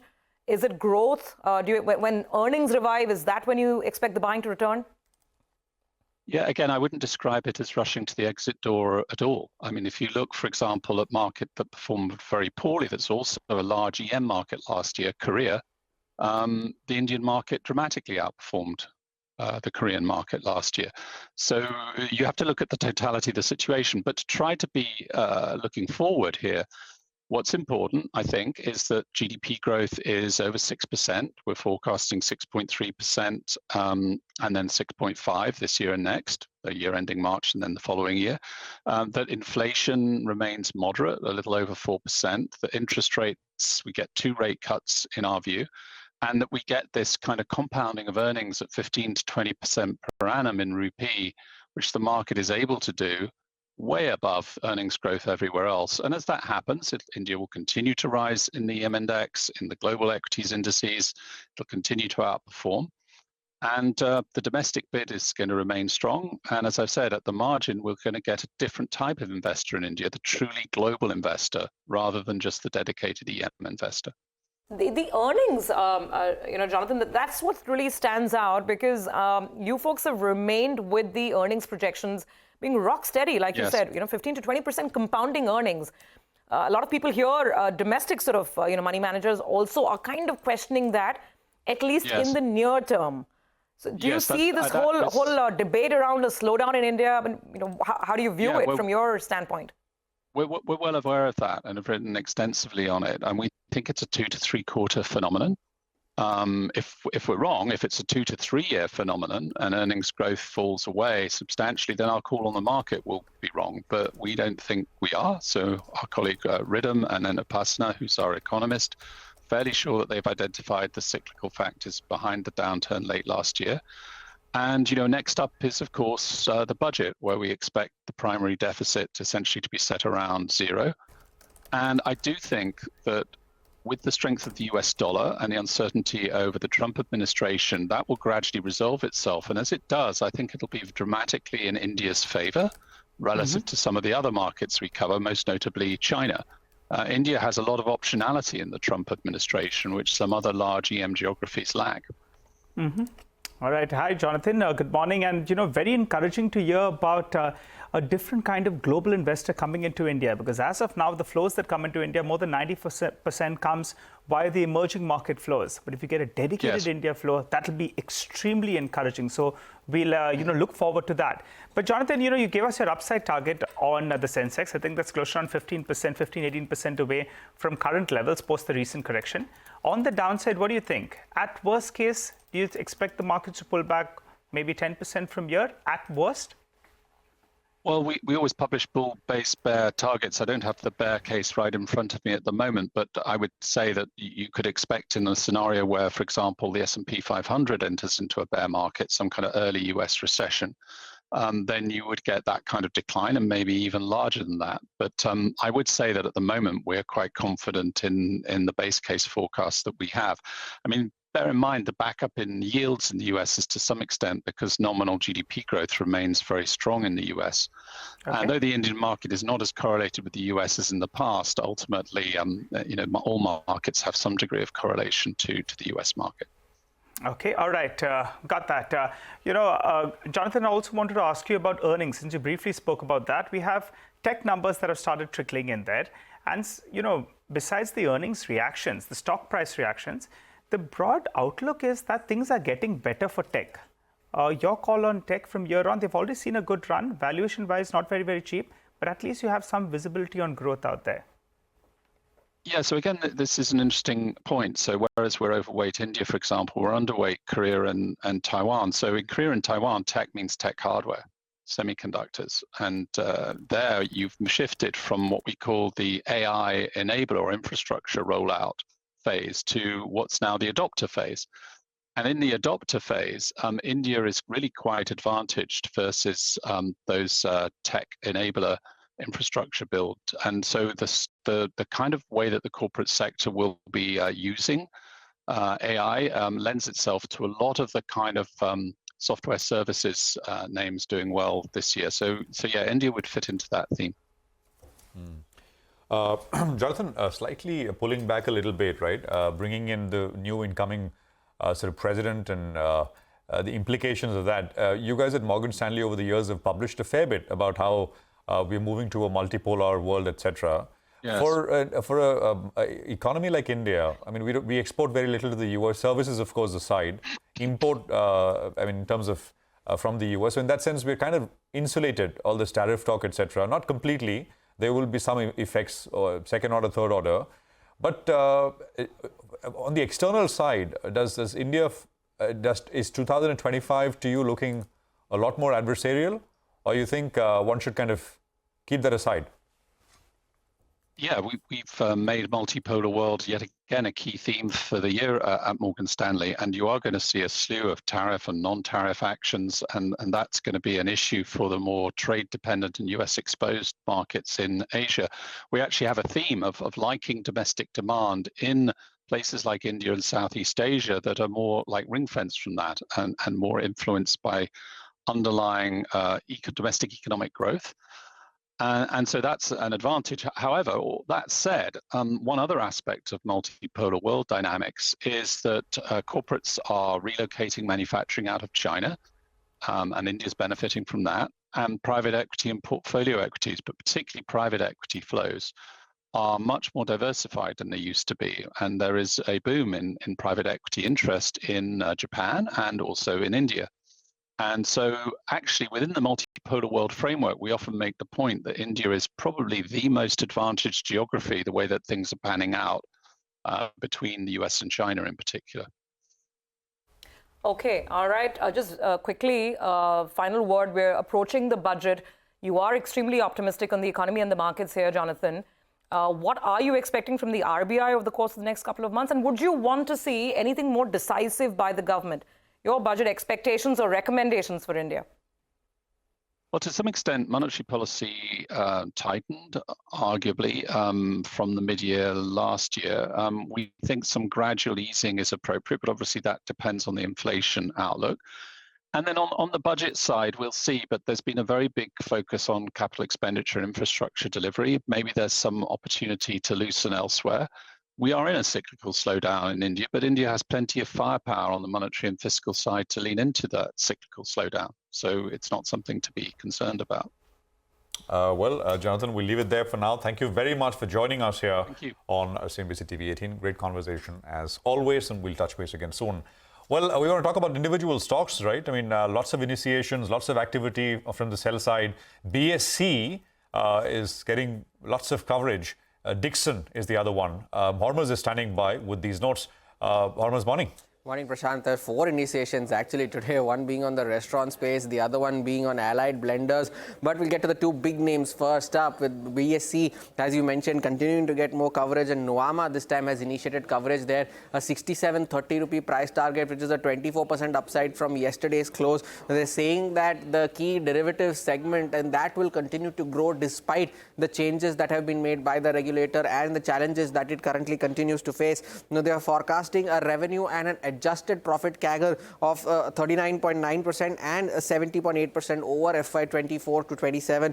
And they also say that the clearing charges, once the lot size increases, the clearing charges will come down significantly, and that will aid BSE's margins in the long run, is what they're saying. And the BSE also has multiple levers in place to boost its revenue growth. So that's what Nuvama is saying. Initiation there, bullish call, 24% upside there. And recently as well, they've come out, BSE has received coverage from Goldman Sachs as well. Jefferies had recently upgraded the stock to a hold, but most of the stock is already trading above their respective price targets. The other one is, of course, Dixon, the 4th analyst now on the street who expect the stock to cross 20,000 or more. MK is that one, a buy rating there at 20,000 rupee price target. They say that there is further legs to this growth story. They're seeing a sales and EPS CAGR of 20 to 40% over FY25 to 35. Now it's a 10-year time frame that they have given, and they are also seeing sustained ROCE and cash flows for Dixon going forward as well. And their FY27 EPS estimates are 17% above consensus because they expect continued share gains for Dixon in the smartphone space, and of course the benefits that they get from the backward integration facility. So another positive call for Dixon. The stock though not doing well, but it's run up quite significantly, but BSE though is up and above in today's session. Thanks a lot for that, Hormuz. Well, let's focus on the next management, Angel One. We have with us Mr. Dinesh Thakkar, the Chairman and Managing Director of the company. Hi, Mr. Thakkar, good morning, and thanks a lot for joining in. Well, you've mentioned in your con call that the impact on the top line, because, for a raft of reasons, it's going to be around 18 to 20%. That's higher than the 13-14% you guided for earlier. You've also taken some price increases earlier to mitigate some part of their impact from true to label charges. But it was not enough, clearly, right? So if such an impact continues, what is the quantum of price hikes you may have to take from here on, sir?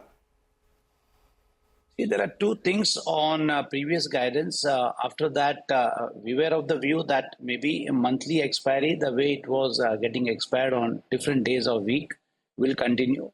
But when clarification came that there will be only two expiry, one expiry per exchange, that created an additional impact of around 3 to 4%. And on price hike, you're able to hear me? Yes, sir. Go ahead. On price hike, how much are you going to take? Yeah. On price hike, what we took, there is a gap of around, say, like 2 to 3% maximum on 2 to label. But that can be more because of market condition also. If you look at this quarter, all kind of an worst thing which can really dampen sentiment and reduce volume had happened, which includes FII selling, US election, our government spending being low, economic growth being low. So if I remove all that noises, I think we would be fairly in the range of all-inclusive impact of regulatory changes to the tune of 18 to 20% impact on our top line. But now over here, what is important is that kind of like growth that we are seeing in customer base, that is not slowing down. So our customer base is growing at the rate of 40-45%. So this impact, what we are seeing, it is just a one-time temporary impact. But if I factor in growth that is going on in this industry, especially for digital players, that is in the tune of 40-45%. So it is a matter of maybe 2-3 quarters that we would be able to offset this kind of a net. So I don't see any impact. Yeah. Sir, but that's exactly the question, right? That you've quantified the revenue impact was about 18 odd percent. Now, the question is how much of a price hike, I don't know if you've already taken some measures, how much of a further price hike will you have to take to mitigate the revenue and the profitability impact of these true to label norms and the other changes? Surabhi, what I was saying is that, okay, in a digital kind of like industry, there's a fixed cost. And if we get additional customer on the same fixed cost, and if we are able to improve our margin based on increment in customer base, there is no need for a price increase. So we will wait for 1 or 2 quarters before we decide on any price hike if it is needed. But my gut feeling is that looking at the growth that we are seeing in this industry and looking at kind of like participation from customer, we would be able to recover our cost and maintain this margin of OPM of 50%. So we will take 1 or 2 quarters to decide whether further price hike is needed or not. Got it. Dinesh, hi, good morning. Prashant here, and good to see you here on the channel. We've spoken about this many times in the past, actually over the last few months now. So some are highlighting that industry-wide option volumes have fallen sharply, right? Now, within exchanges, there is market, some are fall is not so sharp and others fall is slightly sharper. But that's a different conversation. You, of course, work with everybody. Could you tell us where do you expect this to settle? Because option volumes were 80% out there of overall volumes. So just some sense because we've seen activity at least for 10-12 days this year and last year as well. So Prashant, what happens when a customer is entering in the market? He would look out for few areas where he can trade, he can invest. So option being bit kind of like easy to enter, they were using option as a vehicle to trade and invest. But if you look at what happens is that if at all there is a big change in kind of like market offering, they try to focus their attention to other kind of like areas like cash delivery or maybe commodity or some other area. So it is not that customer will go away from market. They will come, if they are not trading in option, they'll find out some other kind of an alternative where they will continue to trade. But if you look at last 8-10 years, maybe they are on the sidelines because people who were doing one kind of like contract, they have to check that what other alternative they have in the market. My experience, past experience of last 20 or 30 years, starting from way BSE had Badla, they banned, then automated lending system in NSE, and then future kind of a trading, then again focus went to cash market. When peak margin came, they focused again back to option. So they will find out some alternative to trade. I'm not seeing any drop in terms of their activity in the market. wallet share of customer that is dedicated towards trading and investment continues to be same. Okay, all right. Now, for Angel specifically, you wanted some senior people and in some of the new businesses you're building out, wealth, for example, Dinesh. Could you tell us what should investors expect? By when do you start to see, these businesses starting to scale up, size up, and any numbers in terms of roadmap will help here? Yeah, see, wealth business, we just recently got licenses, PMS and all other things, licenses which are needed to start distribution and do our kind of an advisory service and portfolio management services. So this quarter, we would disclose numbers on what we have achieved. I'm talking about our current quarter, because we have just started activity just a few weeks back.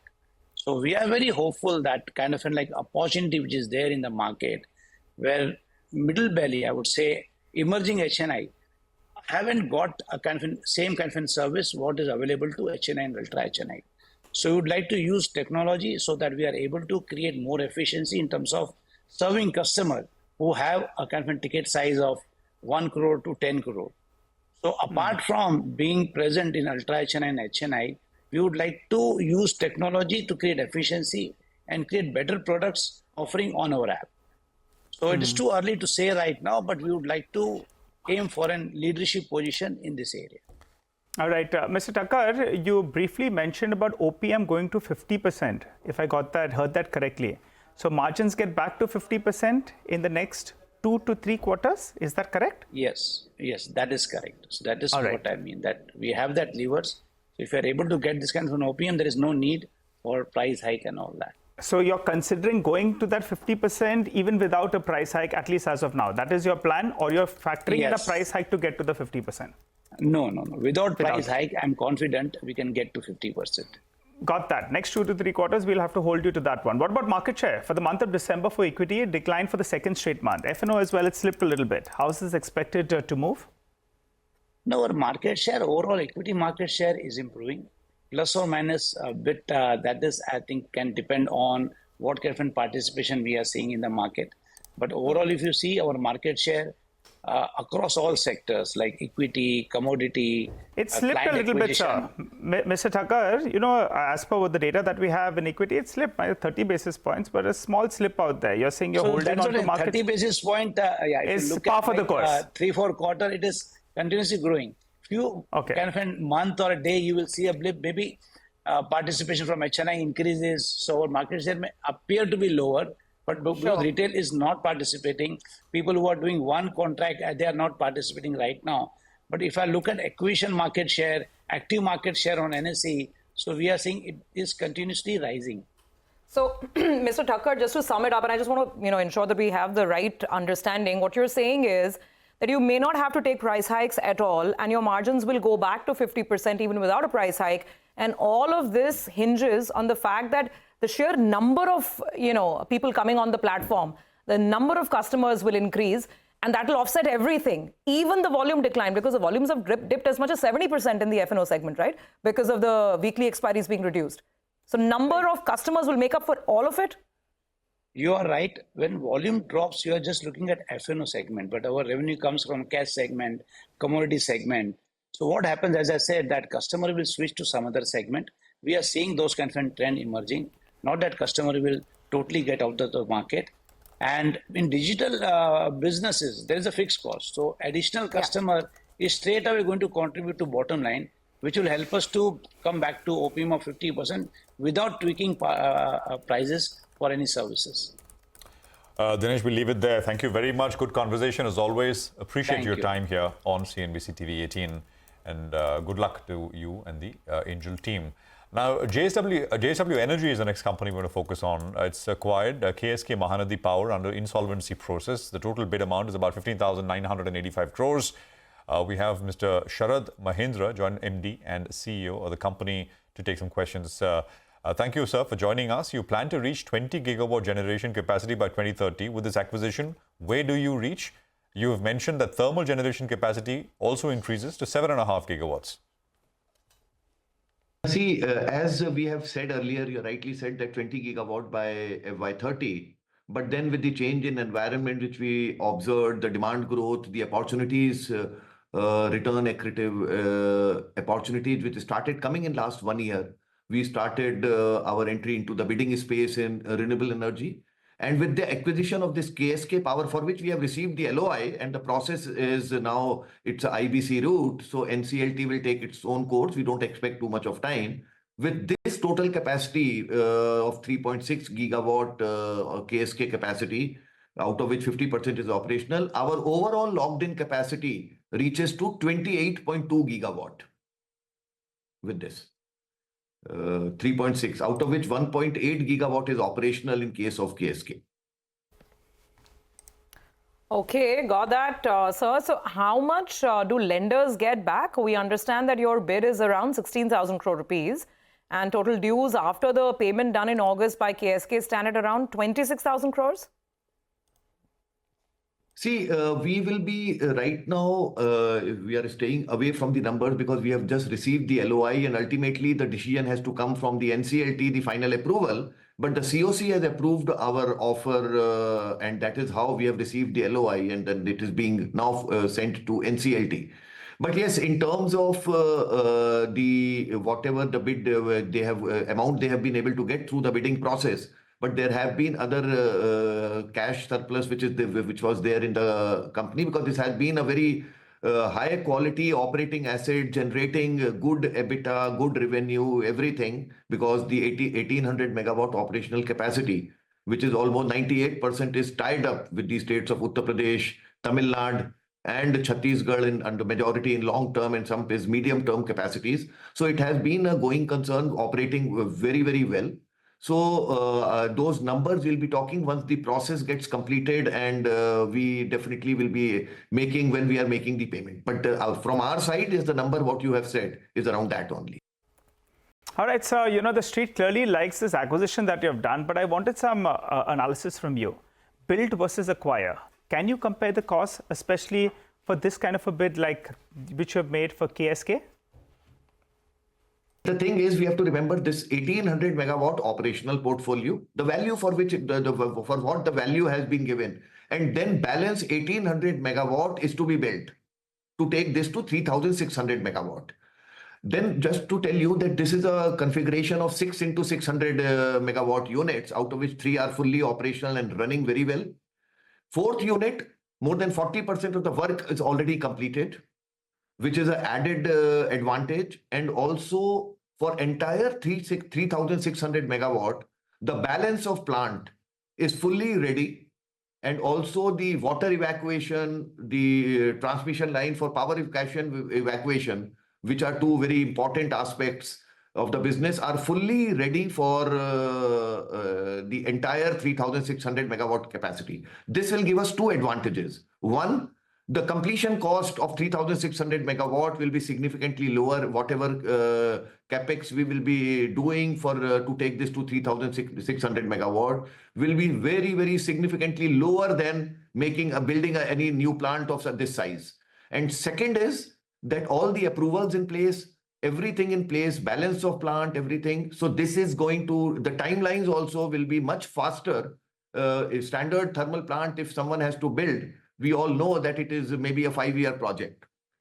So this will be definitely lower than this time period also. So these are two key advantages also, and a very, very high quality asset close to the coal mines, which means that whenever we are going for the capacity expansion, which when happens, and the power purchase agreements which the states are now looking for thermal power, seeing the demand growth and especially the evening peak supply challenges coming in, which is going to increase only. In merit order dispatch also, this will be a very, very cost effective power supply for any of the buyer. So those are the advantages which we clearly see in tying up the balance capacity also. Okay, sir, give us some more insights with regard to funding of the project. See, this is a bit early to exactly tell, because it depends on how much time it takes for NCLT to complete the process. So we have made plans accordingly, depending on what is the timeline we'll be deciding. But yes, this will be a mix of internal accruals plus we'll be raising the debt is how we have planned. Also, recently there was news of CERC not adopting proposed tariff of BESS projects, which were won by you from SECI. Do you plan to take this forward, and what's the reason for CERC cancelling it? Because the bid was won fair and square, right? We have to remember and recall that when this bidding happened, there were many or big participants which were there, including the PSU, large PSU and other companies, and there was a reverse bidding, competitive bidding, wherein we took a calculated call and we were the lowest, significantly lower at L1 when we were awarded, and that was only that enabled us to reach that level at that time only because of our efficiency in building a greenfield project, low cost.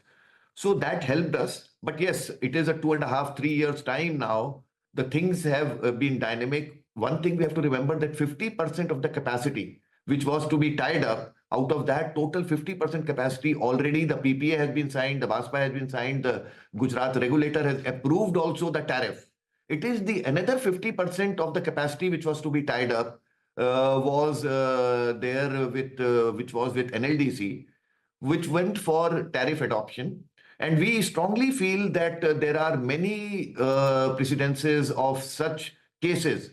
It can be other way around also. If we recall what happened during those solar tariffs at Badla, famous 2 rupees tariff, that wherein the IPPs faced challenges because then the cost increase happened significantly. This time it is other way around, and it is an old project which is with the work which has started. So we are definitely going for making a representation which is supported by many such past cases which have happened. Because if any evolving technology, we have to remember that BESS has been evolving technology. This any evolving technology, the initial power times period which are there, the costs are high, buying cost is high, project cost is high. And then as and when the technology matures, more innovations take place and the cost starts coming down. That is exactly what is happening in this space. So it is not right to compare today's cost with 2.5, 3 years back, the assumptions on which the bidding took place. And also not only we, there were so many participants in that, as I told you, the PSUs and all, and they were not able to come to that level. So that clearly justifies. So we are making a representation for this, and we are confident that this definitely will be heard, and we expect a positive outcome on this. Okay, all right, sir. Thanks a lot for joining in and filling us in with all the details with regard to this acquisition, how you see things panning out as well. Well, for the markets, we're up closer around 35 points, which is good news. The only thing is that the advance decline ratio has come a little bit closer to each other, though you still have more number of stocks that are advancing. We'll slip into a short break. You come back. We'll focus on the consumption theme. We'll have Praveen Sahai or Prabhudas Hiradhar to discuss what's expected from the consumer durable players. Stay with us.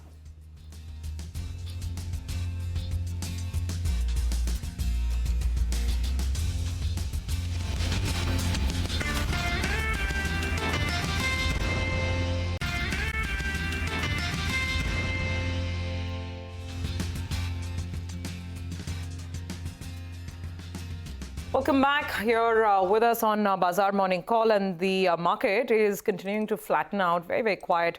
30 to 40 points higher on the Nifty. The mid-cap index is already showing a tinge of red at this point in time. Let's see if the large caps can hold on. Well, earnings season has begun, and we are bringing you the next in our special series, Quarter Se Quarter Thug. The spotlight is on the consumer durables space this time around. Praveen Sahai, Vice President, Institutional Research at Prabhudas Hiradhar, is with us to talk about his expectations from the companies in the third quarter. Praveen, good to have you on. So, let's start with the broad, big picture, expectation, given that there's a lot of chatter around a slowdown in urban discretionary demand as well. And traditionally, this is not the hottest period, right, for air conditioners, coolers, etc. This is seasonally not the strongest period. What are your expectations? Yeah, hi, Survi. Good morning, everyone.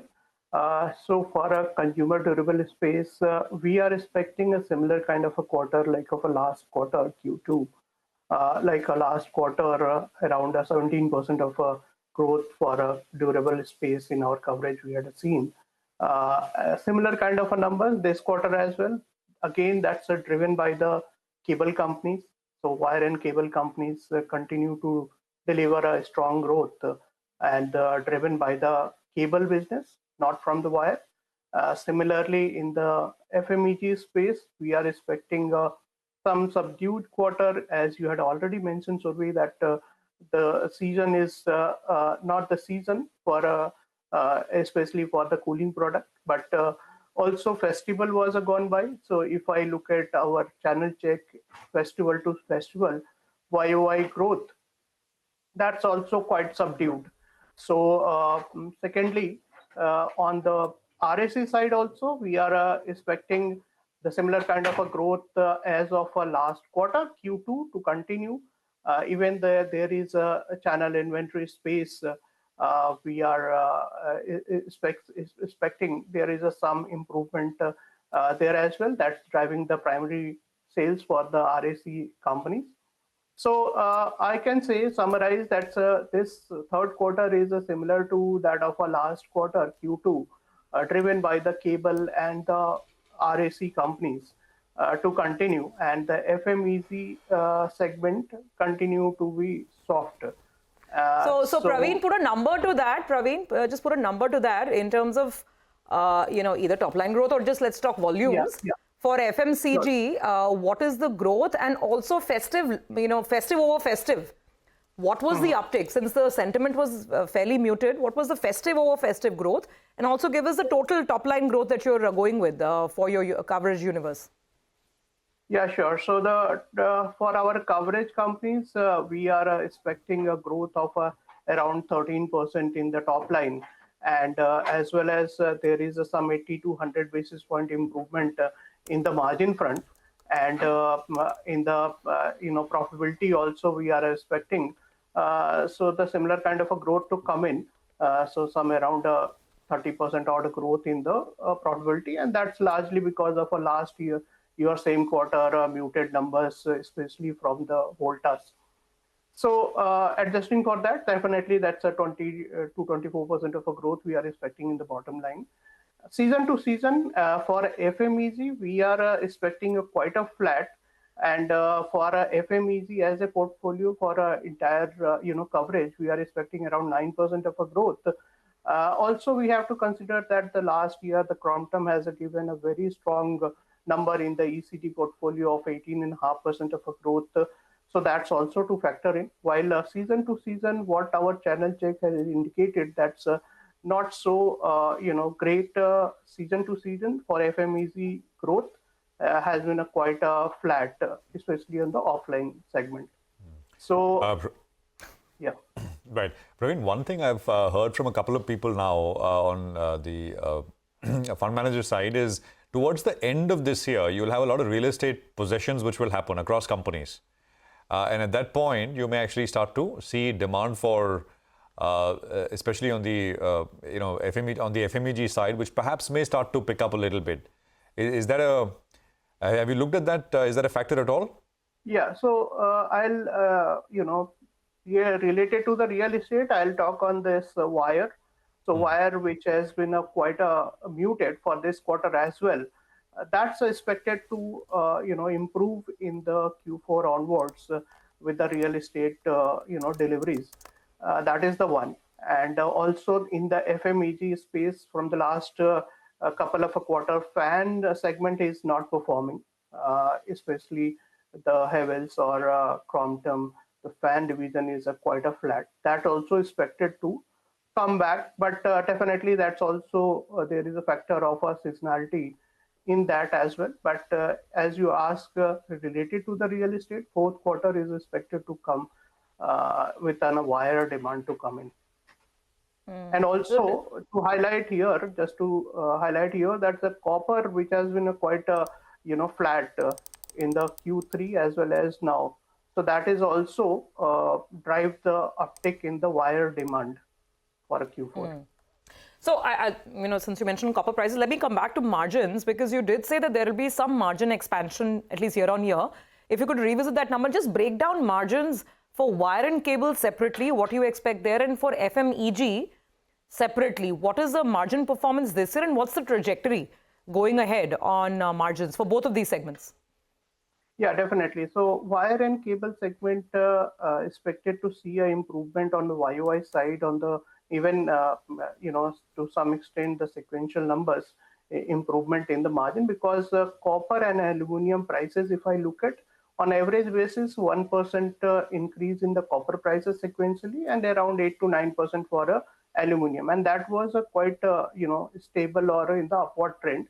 So we are expecting sequential improvement of nearly 100 basis points for a wire and cable companies.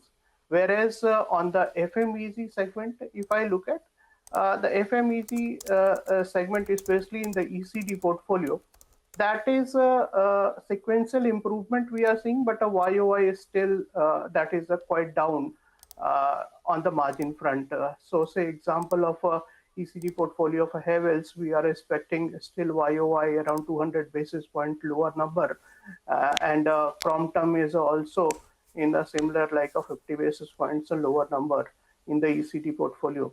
So because the demand is not so great, and especially in the fan, that also led to the contraction in the margin for the FMEG portfolio. All right, Praveen, we'll leave it there. Thank you very much for joining us and running us through your expectations for these spaces in the third quarter. A bit of commentary here as well. Interesting news flow at the bottom of the screen. Tata Power has essentially submitted bids in the privatization efforts in the UP government, 2 discoms there. And this is source-based information which is coming through. So Tata Power at about 362. We'll take a quick commercial break here. We're going to come back more on this story, and commodities in focus, of course, as well on the other side.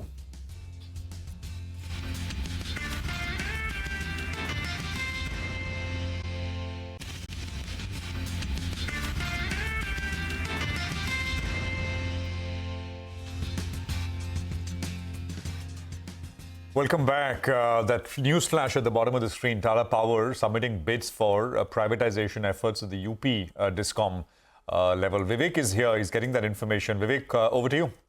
Well, that's right. This is a very interesting and an important development as far as the power space is concerned. After quite a while, we are seeing efforts being made towards privatization of state discoms. What we understand from sources that in the recently put out tender by the UP discom or by the UP state, Tata Power has evinced interest participating in the privatization. Remember, there are 5 discoms in the state of UP, out of which 2 discoms are going in for privatization. So Tata Power submitting bid, interested in privatization for 2 discoms. We reached out to Tata Power. At this point of time, they did not have any comments to offer to us. Remember, this particular process has been aided by the fact that Tata Power, which recently acquired a discom in Odisha, has been able to go ahead and reduce the AT&C losses quite significantly and materially in that particular state. That has also aided the efforts as far as privatization of discoms is concerned. Now, talking about which are the 2 discoms in focus, the first one is Dakshinachal Vidyut Nigam Limited, and the other one is Purvanchal Vidyut Vitram Nigam Limited. These are the 2 discoms out of the total 5. Now, when you're talking about what's exactly transpired in the last couple of sessions or last couple of days, the Uttar Pradesh has invited bids via tender. This is for privatization, as well as PPPs, public-private partnership via JVs of 2 state discoms. They have taken the initial steps towards enabling private-public partnerships in this particular space. And remember, this particular tender that has been put out in the public is inviting consultants as well as transaction advisors. The tender aims to go ahead and enable public-private partnership.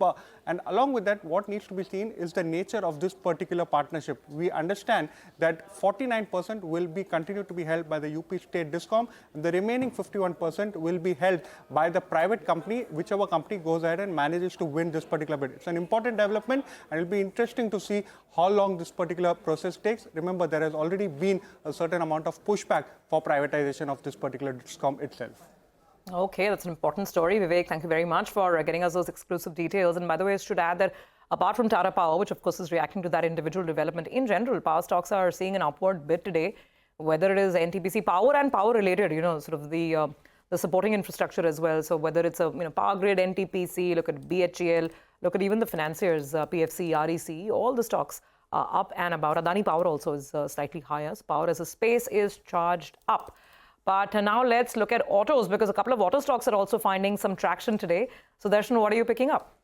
So BofA Securities has today come out with a note releasing its theme for FY26 or CY 2025. So first talking about the overall growth for the entire auto subsegment, it's seeing a growth in CY 25 in the range of 5 to 7%. For passenger vehicles and trucks, it sees a growth in the range of 4 to 5%. It says that after a slow FY25, it sees a minor pickup in FY26. For two-wheelers volume, it believes that it might pace down. In FY26, it sees a growth in the range of 6 to 7% against 11% that sector recorded in FY25. For tractor segment, it sees mid-single-digit growth for second consecutive year.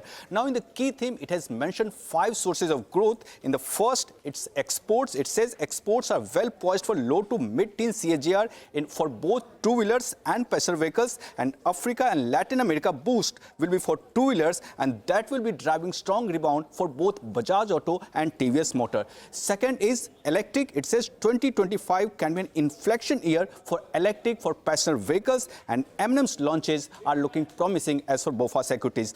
Third is economy. It says mass segment recovery in passenger vehicles is long overdue, and affordability is starting to ease now with softening car prices. Fourth, alliances and value unlocking. It says India is a rare growth and scale auto market globally, and it sees global tie-ups strengthening further going forward. Also, it believes that after Hyundai's listing, it paves way for more listing by global players in Indian market. And last, it believes that global exposure to weigh down for suppliers like auto ancillaries, and EU weakness, China EV competition, and tariff uncertainty are risks galore. Now, talking about the stocks, first is Maruti. It has upgraded the stock to buy from neutral, and target is rupees 14,000 per share. Amongst two-wheelers, its key buys Bajaj Auto, and here target is around rupees 11,000 per share. And amongst auto ancillaries, it has downgraded Bharat Force to underperform, and target is rupees 1,100 per share. All right. So thank you very much for that. There is in the broader market some recovery which is visible. 1,400 stocks are higher and about 1,000 stocks are lower. For the Nifty, though, it's just 30 points. Mitesh is with us to run us through what he's making of the trade. First hour, Mitesh, and any new recommendations? Yeah. So, Prashant, the market, has been slightly choppy and not giving a directional move. I have one buy and one sell. UPL is something which I like. So UPL is a buy with a stop at about 539 for targets of 560. While Bata India is on the sell side, I recommend selling here with a stop at about 1337 and a target of around 1285. Okay, all right. Got that. Thanks very much, Mitesh, for the call. So we are going to take a quick break on that note. Come back on the other side, and the power sector is really charged up, like I was saying a while back, and that's exactly what Lata discusses with the panel of experts on Indianomics. She will be discussing what lies ahead, what the expectations and asks from the budget are. Nikhil Nigania of Bernstein, former Coal Secretary Anil Swaroop, and former NTPC Green CEO Mohit Bhargav, as well as Sabyasachi Mazumdar of CareEdge Ratings.